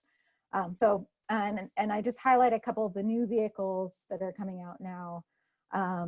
Pretty exciting. Again, they're a little bit over kind of the average price point. So, you know, this will come down in time, but there are some new cool vehicles coming on. So again, kind of shifting back to charging a little bit and kind of people's behavior. What about temperature? And we've really already touched on this, but I pulled temperature information from Norway and then from Anchorage. And it's a little bit colder in Anchorage in the low temperatures for the months, but it's not that different. And we see amazing adoption. I showed some examples there of San Jose, Anchorage, and Norway. So there is some research coming out. I posted on the bottom right there a graph from Geotab, and they do a lot of studies tracking EVs. And so there is a decrease in range with temperature. You can go to their website and see that there, but it really varies by vehicle use, model, preconditioning, so being able to plug in while you're charging or while you're parked, so the vehicle isn't really cold when you start. But there really needs more research in this area. But what I would say is think back to the plot of kind of the average statistics. If we're looking at vehicles that are coming out with a 200-mile range, we should easily be able to cover those average statistics. It's just figuring out those more fringe cases. A lot of people, and I'm not saying this is what happens in Alaska, but kind of a generality, they'll buy that, and this is kind of a funny example, but they will buy that truck for that boat that they haven't bought yet, but they're planning to get. And so they want the vehicle that can do everything. And I think, EVs and for some kind of charging networks, Tesla's done a good job of long range, but for other networks, it's not quite there in some places. And so being risk adverse because of that long trip that you might take does happen, but they can cover, 95, 98% of all trips that you would need to take anyway. We've really already touched on this, but we're missing the CCS fast charger, but there is some charging infrastructure and it's growing over time. So I guess I'll leave it at that, but there is some infrastructure available. we can talk about that more if that's of interest. Okay, so let's get to charging. So I've run a couple different studies over the past years where I actually put a physical device, for 2 of them, a physical device on the car where I gathered data every minute over 18 months. The idea is that we wanted to see where, when, and how much vehicles charge. So is this kind of 80% home, 15% at work, and 5% elsewhere true? And when does it vary? And so this study I did with SRP, so Salt River Project in Phoenix, Arizona. And we conducted this in 2016 and 2017. So I would have to say, compared to some of the vehicles that are coming out in the market now, those are earlier vehicles. It was mostly Volts with a V, so the hybrid and plug-in hybrid, and Leafs. But what we saw is that when we looked at charging level, you know, only, you know, 1.5% of total kilowatts was DC fast charging. There was still quite a bit of level 1. And I would say, you know, whether you choose to do level 1 or level 2, or whether someone chooses to do level 1 or level 2 at home, just depends on your driving pattern. If you're not really going anywhere more than 30 or 40 miles a day, you can charge that overnight on a level 1. But there's still quite a few people that do level 2 charging, of course. In terms of location, we were able to collect GPS location on all of these cars. So we were able to, in some cases, ID whether they were home, at work. And it was surprisingly very similar to that pyramid in the top right corner, that just a little more than 80% of charging occurred at home. Some was happening at work, and then some places I wasn't able to ID with my data science sleuthing. And then kind of moving over a little bit more on the right side there, when we're looking just at home charging, how much of the charging happened at level 1 versus level 2, and that kind of mirrored what we saw kind of in general there, minus the DC fast charging. But you know, you're looking at a bit more than a quarter of people still working or still charging at level 1. So yeah, and both these studies, so I did a study on mainly Leafs and Volts, and then I did another one with a smaller subset of just Teslas. So we looked at those. Both of them are available publicly and are free online. The links are there. So when we looked at load shape, here's some examples of load shape. And with this study with SRP, they actually have lots of different rate plans that people were on. So I often get the question, you know, okay, so you're shifting people later, but are you going to get that second peak when people are allowed to charge later on? You know, SRP has a super off-peak time of 11 p.m. to 5 a.m. And the answer is you could, but in this study we didn't hit that because the time of use rates were varied enough that it kind of shifted the load around. But anyway, we saw that time of use rates are very effective for shifting load. I want to say 90% of people shifted. Again, they were, I'll give a little anecdote here. I had the privilege of being able to come and present the vehicle data to the owners themselves. And it was a really fun and engaging group. And they were very engaged with kind of their vehicles, their charging efficiency. So in this particular group, Teslas got about 2.5 miles per kilowatt hour, whereas the Leafs and the Volts were getting more about 3.5, sometimes 4. And I asked the Tesla drivers, would you be willing to drive a little bit slower to get better efficiency? And all of them said, nope, we like our fast cars. So yeah, anyway, it was a great group, but yeah, the time of use rate was very effective in shifting. This is your couple minute warning. And so while we're talking about Tesla, I know we had Francesca earlier. They have a bit different stats, and you know, there's a number of reasons that could be. Since the Model 3, there's some more affordable vehicles on the market, but until the Model 3, they were more expensive. So whether it's kind of income or the fact that people that want to participate in these studies might have more time on their hands, which might mean that they're retired and have more time for road trips. You know, I can't tell, but they tended, at least in this sample study, so I did another one where I followed 40 Teslas.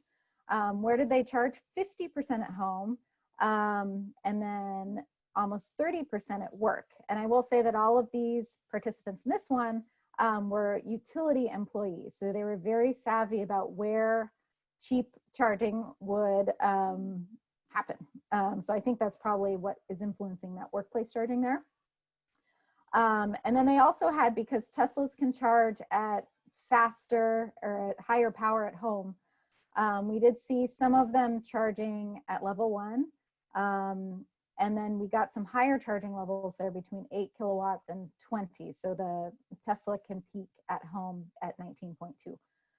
So kind of just, again, adding some flavor in terms of what utilities might expect when they are looking at people charging at home, what kind of levels they may see.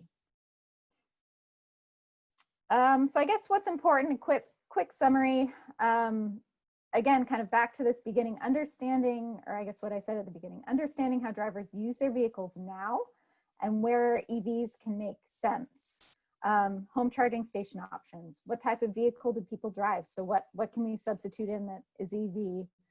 And really thinking about those long trips, you know, fringe cases. In Europe, a lot of people will rent or find another vehicle for that long road trip. In the US, we don't do that as much.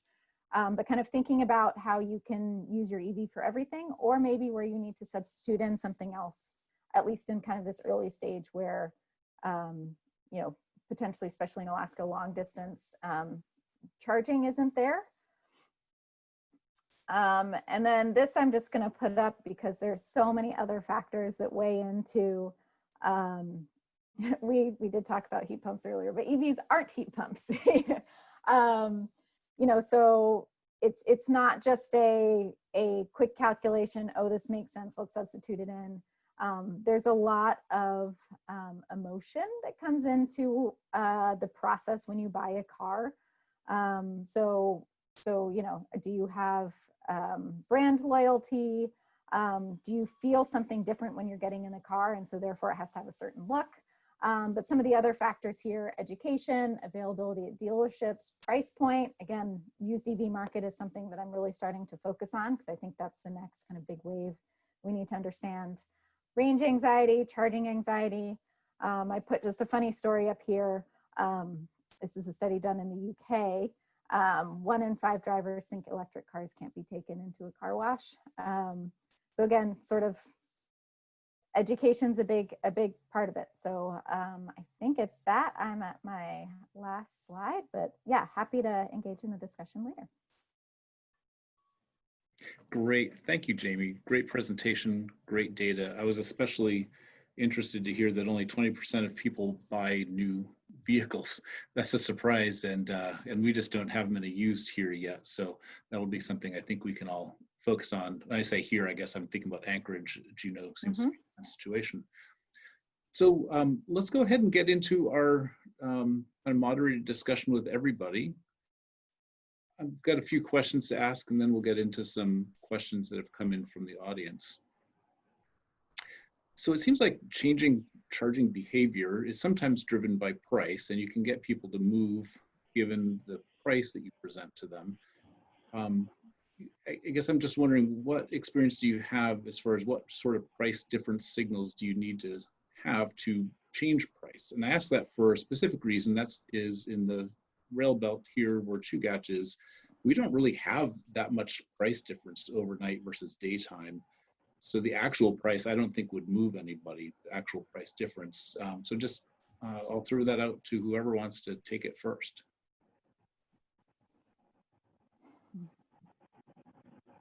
So I'll start. I know, you know, at least for us, so we're offering between 36 and 50% savings, and the net effect of that for most folks is about $15 a month. And so I think if someone is going to install their own level 2 charging station already, they're probably looking at between $500 and $1,500 to have that installed at their house. If they want to add a metering point on that circuit, which they would have to pay for up front, it's probably another maybe it adds another $300 to $500 or something like that. Depending on the situation, it can add a lot more than that too.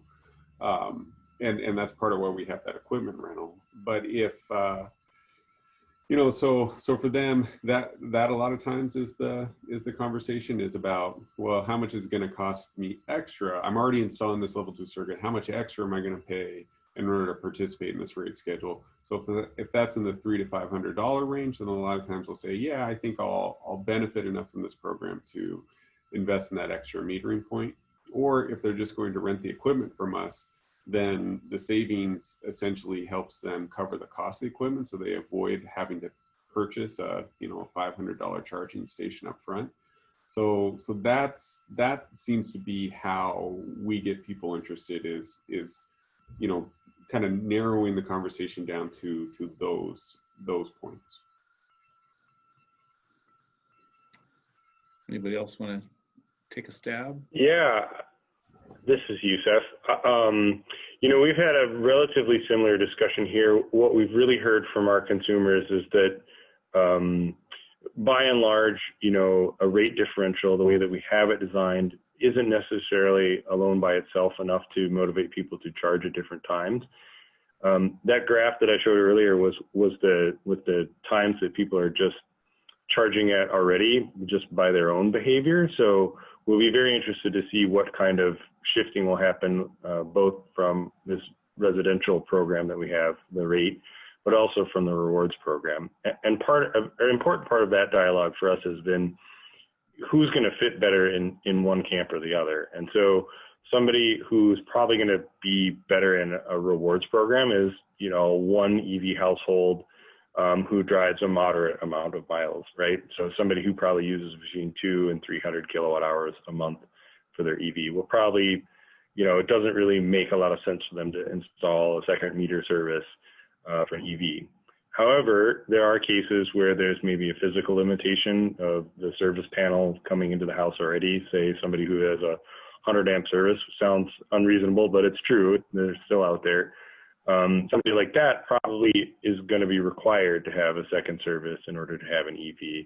Or if a household has, is a big commuter, meaning they drive a lot of miles, they may also benefit more from having, that second service with the more attractive rate, or if they have more than one EV. So again, we're sort of early stage in that, but there are some important considerations there. I would say, and I guess I'm echoing something Britta said earlier, it's often, and what Youssef just said as well, it's a suite of things. I did some work last year where the question was, what is the most effective action from the utility perspective to get someone to consider an EV?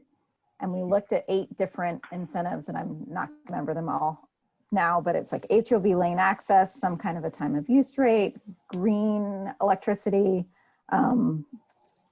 free parking, some kind of rebate on the hood of the car. So we looked at all these different things, and we looked at them regionally too. So we had different utilities participate, and the very unsatisfying answer with the result of that was that it depends.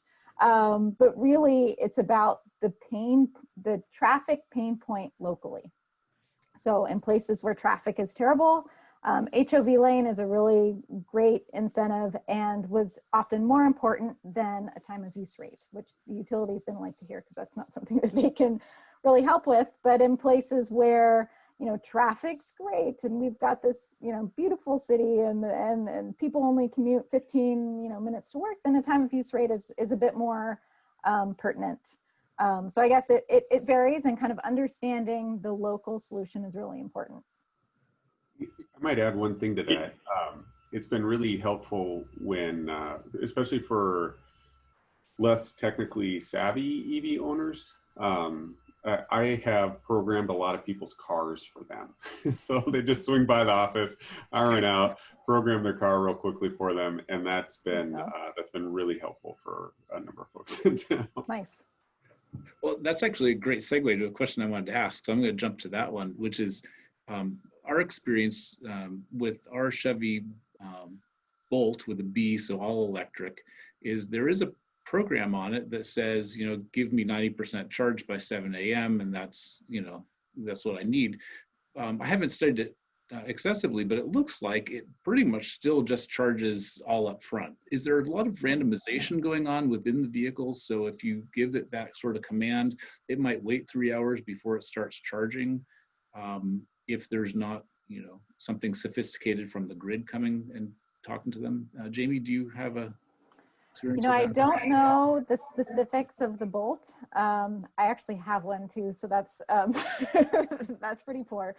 I just have a level 1 charger, so I you know, it's pretty small. So I don't know the specifics there. I do know that there are a lot of startups working in this space to kind of take the, well, I guess I'll back up. So OEMs know where your vehicle is. Like if you think of GM OnStar or whatnot, they know where you are and they know what you're doing, right? And so they have access to the vehicle telematics. So we are actually working directly with OEMs to kind of come up with a platform where they would provide us information on their vehicles. We work with utilities and we help manage that charging remotely, right? So it's kind of a novel idea. You don't need any sort of bells and whistles. It's a data communication that already happens.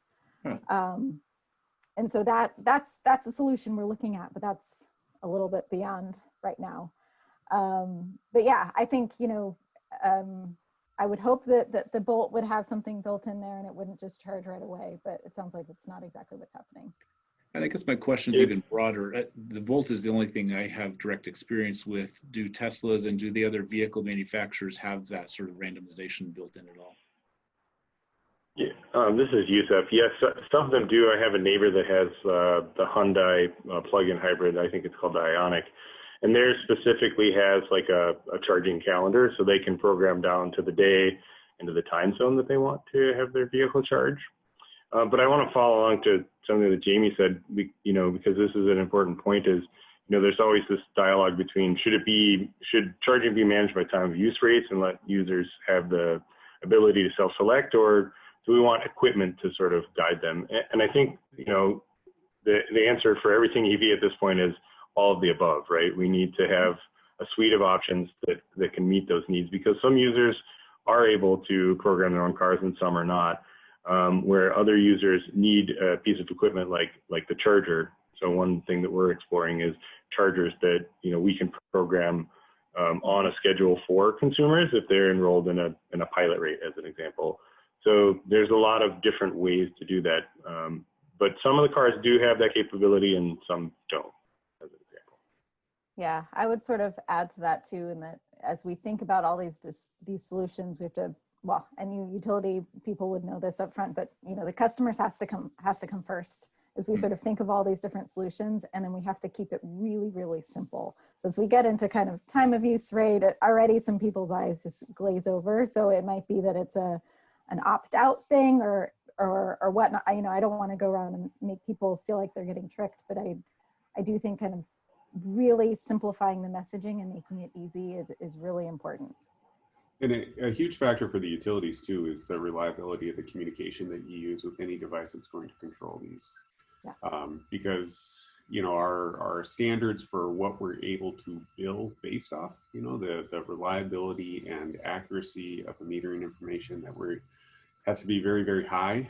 And so we're pretty gun shy about, you know, certainly here at Juneau, we're pretty gun shy about jumping into something that's too new. And so like, if you look back at the EVs, the equipment that we rent to folks, I asked a lot of charging station manufacturers whether or not they just throw 4 jaws on the meter or on their charging station just as one unit, you know, but apparently I was the only one asking for that, and we're small. So no one would build me that. So we just had to hire an electrician here locally to put it together for us. And the reason I wanted that is our meters are, you know, tried and true. We have them, we know how to use them, they're reliable, they work. And then, you know, then we can reuse the equipment if a new and better meter comes out that fits into the same socket. So that's part of why we kind of moved in that direction, and hopefully that pays off. But that's a huge piece of it also. Yeah. Great. Thanks. I'm going to throw out a cold weather question. Is anybody seeing differences in the way people charge at home if they don't have a garage? So if you're charging and you're plugged in outdoors, or is are people who don't have warm garages not buying EVs because of that, or any information about parking outdoors all winter? In Juneau, we have a lot of folks who are participating in the EV rate or own EVs and park outside. The folks who do that, who have level 2 charging, really like the ability to preheat their vehicles while they're connected to the level 2 charging before they leave the house. And so like the equipment that we rent is suitable for outdoor use, and we have a number of those hanging outside. So it hasn't been an obstacle here. We're not as cold as as you guys up in Anchorage and most places in Alaska, or even Minnesota winters. So. I would say our experience is very similar here in Minnesota. There's certainly some misconceptions about how good or bad EVs are in the wintertime. So that certainly is probably preventing some folks from feeling comfortable. But I know several folks who park their EVs outside all winter, and really, they don't have anything but good things to say about it, because their car can be warm when they get in, or it warms up very quickly. Yeah, that is one benefit I think people are realizing is it does warm up a lot faster. That is, defrost faster.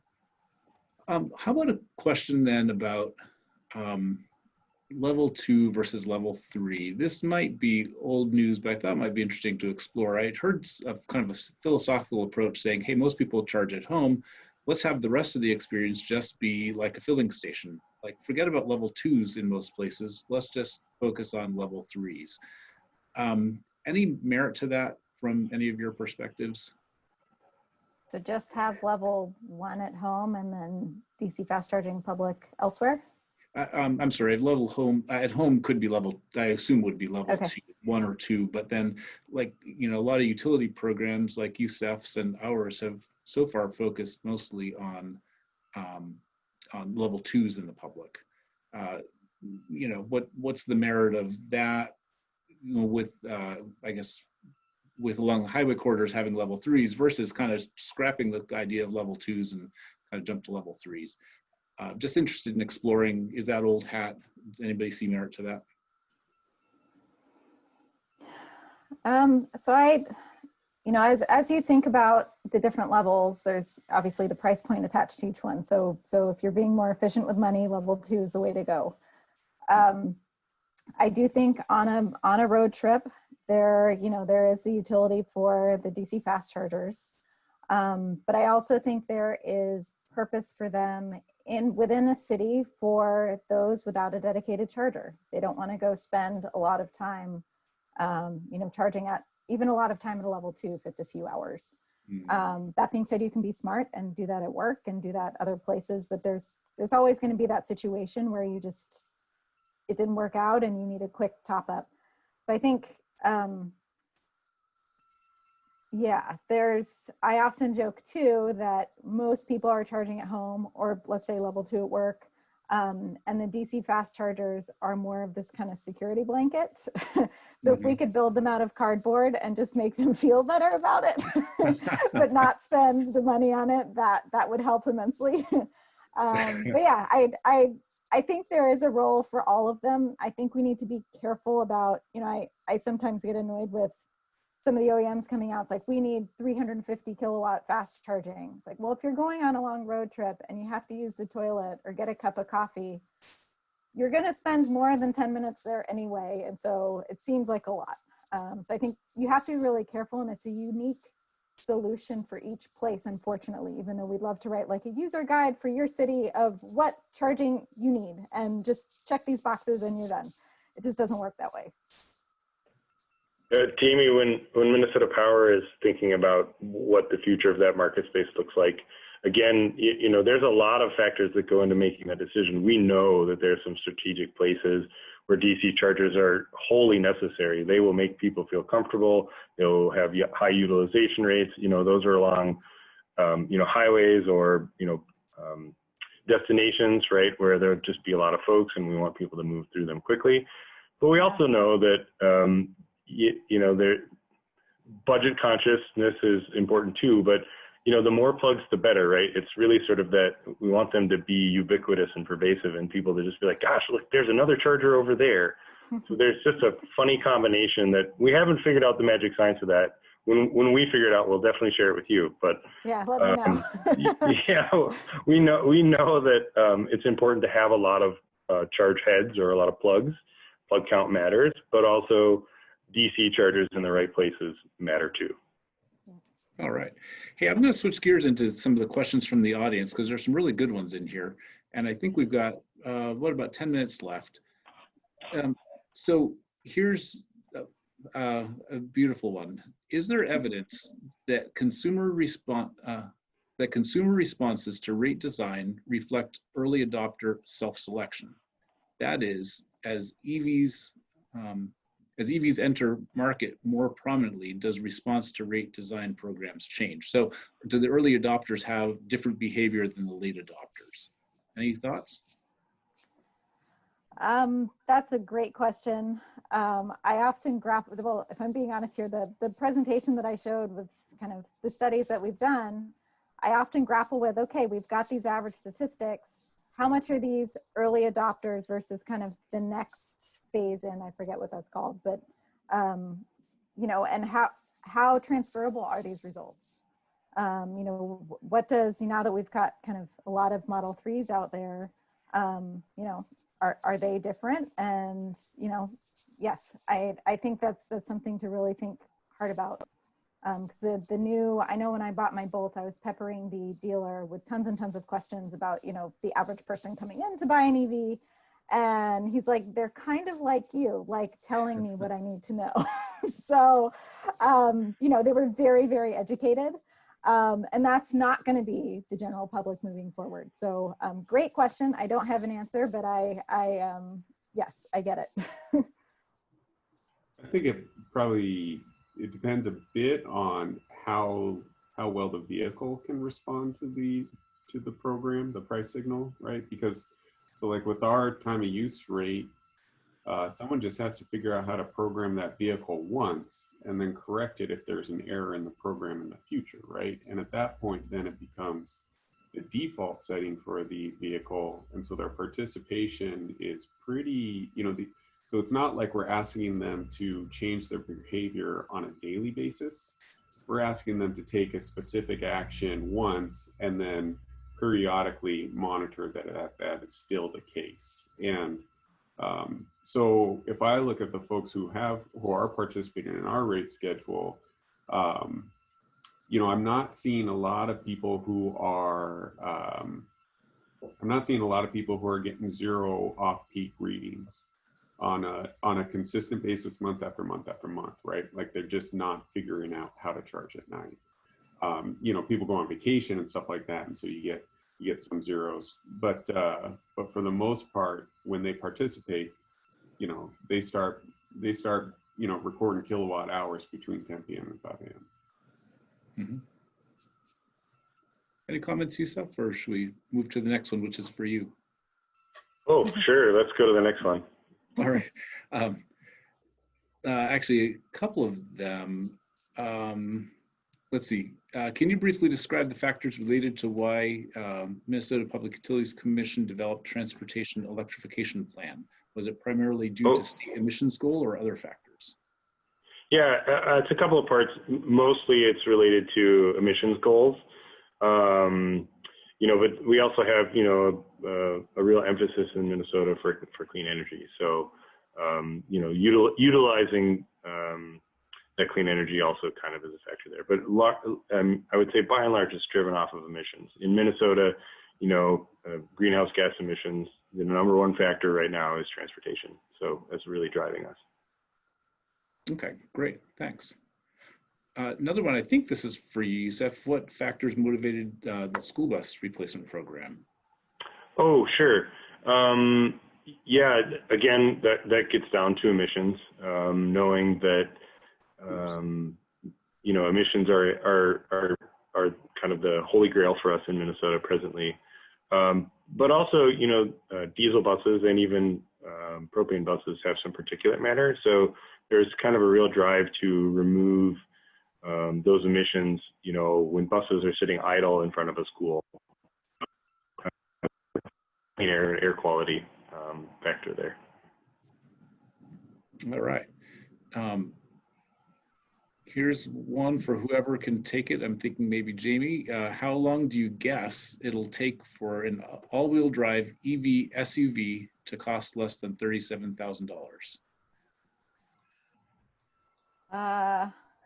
Model Y. Uh-huh.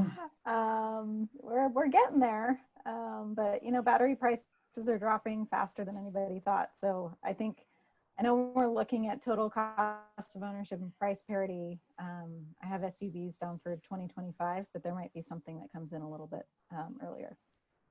Mm-hmm. All right. Yeah, I think once we get to that point, we'll be matching Alaska's typical vehicles better, and we'll probably see an even bigger increase. I guess maybe speaking of what vehicles people buy, there aren't many used ones in Anchorage. Of course, Alex's experience is much different where they have a lot of used there, but I think our self-selection of the drivers is a little bit different too, with so many folks with brand new, mostly Teslas in our area. And so our early folks may be a little bit different than what we see 10 years from now, when there are many more of them. Yeah, I'm working on a project currently where so there's a lot of kind of people talking to us about, you know, it's great that you have these vehicles in California, but we don't have them here. And the used vehicles. So I'm trying to track price point and where vehicles are actually getting sent for sale, because that greatly influences things too. Anyway, more on that at some point. All right. If I've got my timing right, we've got just a couple more minutes. Maybe I'll try for 2 more questions. Here's one. Have there been experimental programs that increase the consumer's exposure to information on the time of use rates?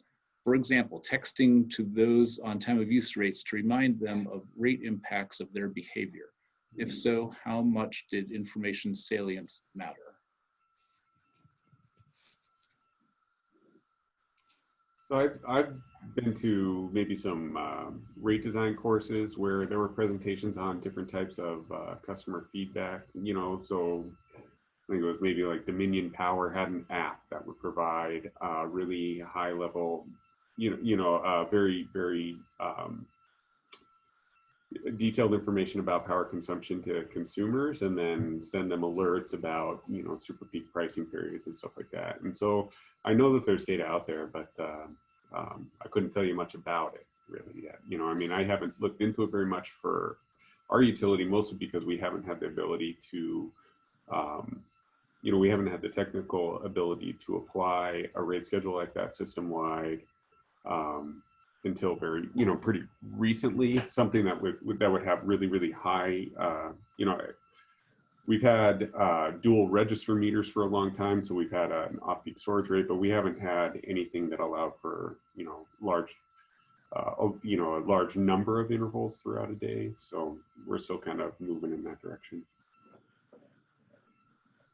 I did some work with Pepco in the DC area, where they put in smart meters at EV homes and then communicated with the EV drivers and tested kind of demand response. So there was communication that way. It's like, do you mind not charging tomorrow? So there was communication in that way, but not necessarily a time of use rate. It was more kind of avoiding that peak time. And was the compliance with that fairly good? People just doing it because it's the right thing to do? Yeah, I mean, I think we had, yes. I think out of the whole study, there were only a couple times that people opted out. But in general, because the battery sizes are getting larger and people don't need to charge every day, it's not a hard thing to say, oh, do you mind not charging for 2 to 3 hours this afternoon? They can just charge tomorrow or whatever it is. So yeah, it is a lot of work to set all that up though. Pre-COVID, when we used to meet in person for these webinars, for these seminars, I had a couple of people come up and talk to me afterwards, and they were talking about their own charging behaviors, and they were opposite. One said, I charge at night, late at night, because I recognize it's good for the grid. And somebody else said, nah, I just want the convenience. I charge whenever the heck I want to.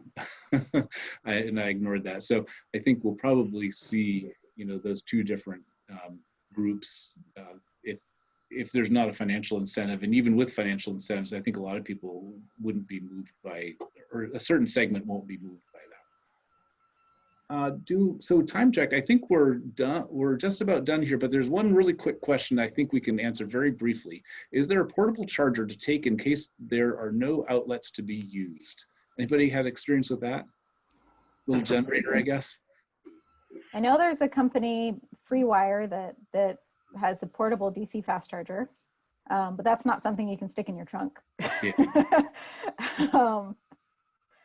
I know AAA has an option to charge you up too, but again, that's a call. I'll tell a personal story real quick. I know we're short on time, but previously coming to Minnesota Power, I worked for a small rural electric utility called Arrowhead Electric Cooperative. And they have there's a famous road here in Minnesota called the Gunflint Trail. It's 56 miles from town in the middle of the Boundary Waters canoe area. It's the only road that goes out that far. And we had a 2017 Chevy Bolt. And the first time that I told everyone I was taking it, I realized later that someone had put a small portable generator in the trunk for me to take with me just in case, and the level 1 charger. So, you know, anecdotal at best, but you know, that is one option for those extreme cases where you're traveling in the wilderness. I guess not very convenient, but there are those little suitcase generators, and you can bring a few gallons of gas, but definitely not the EV experience most of us are looking for. Right. So thank you so much for all you panelists. Great job, and thank you for all the great questions. There are more up there. Aaron Whitney from ACEP is going to wrap up for the day and maybe can address how we'll deal with extra questions. Thank you. Yes, thank you, Sean, and thank you to all the panelists, and thanks to all of our attendees who have stuck with us all morning or all afternoon, depending on where you are.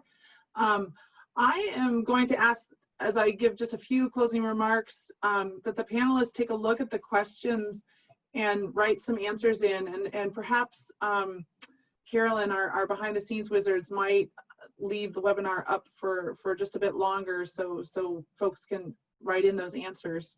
I thought it was great to see the answers after the last session. So again, I'll encourage our panelists to do that.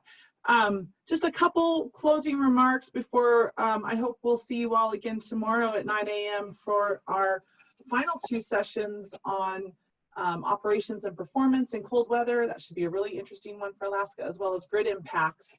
I want to thank all of our panelists and moderators today. We had a great introduction from David Farnsworth, laying the landscape for EVs, followed by a policy panel. I loved Britta Gross's statistic. If we could get 1 in 5 of our friends to buy an EV, we'd be on our way to having the number required to meet climate change mitigation goals. I thought that was a great way to look at it.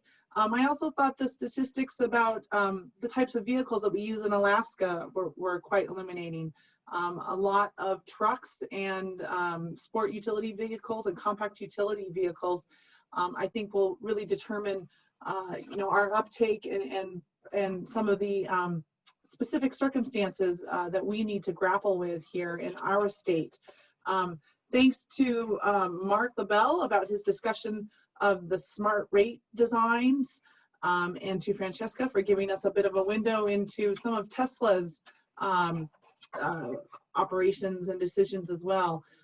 We talked about barriers to establishing a fast charging network here in Alaska, as well as the essential role that utilities can really play in allowing charging stations to flourish here along the rail belt and in other parts of the state.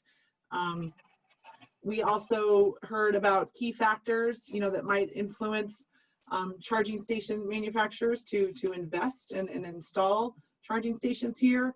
And I heard over and over again about the importance for education and increasing awareness among the public and consumers of electric vehicles. For our charging behavior session, great demographics from Juneau, from Alec Mesdag, about the transportation and heating loads. It was really interesting to hear sort of about the seasonality or non-seasonality of those, and just the huge increase in Juneau EV registration numbers that we've seen just in the last 5 years there in Juneau, as well as a breakdown of the different models that are seen in Juneau as well. I thought that was really interesting. Youssef, thank you so much for painting a picture of the work that you're doing in Minnesota, and some of your thoughts about pairing high renewable energy use with charging time. I love the takeaways from Youssef about that rate structure matters, plug count matters, proximity between stations matters. It was great to hear some of those takeaways from your utility in another cold weather region. And then finally to Jamie for your data mining. That was fascinating, and your attempts to understand current driving behavior and when EVs make sense, and then some of the metering work that you've done on actual EV drivers in the Phoenix area, looking at where they charge, when they charge, the type of chargers they use. I thought it was really interesting that it looked to me at least that we're seeing a majority of level 2 charging at home.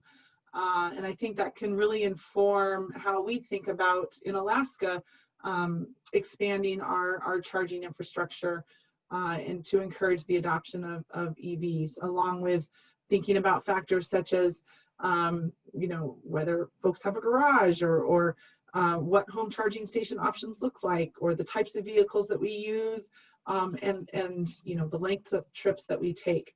So those are just a few of the highlights I heard. I know there are many more, and we all took many different things from these talks. But I'm really excited to build on this tomorrow with 2 new sets of panelists. Again, for everyone who's on here, we'll be reconvening tomorrow at 9. Panelists, thank you for continuing to answer the questions. We'll hopefully leave those up so you can continue to answer those, so everyone gets their questions answered. To everyone who's on right now, as you log off, the survey will come up. Please don't minimize it and close it. Please answer the questions. We really want to know how to make this a good experience as we hopefully do more of these virtual workshops in the future.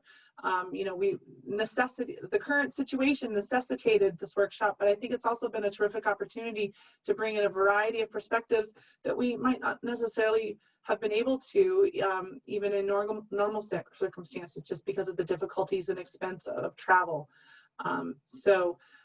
Again, thank you. We're trying to make lemonade out of lemons, and the lemonade is great.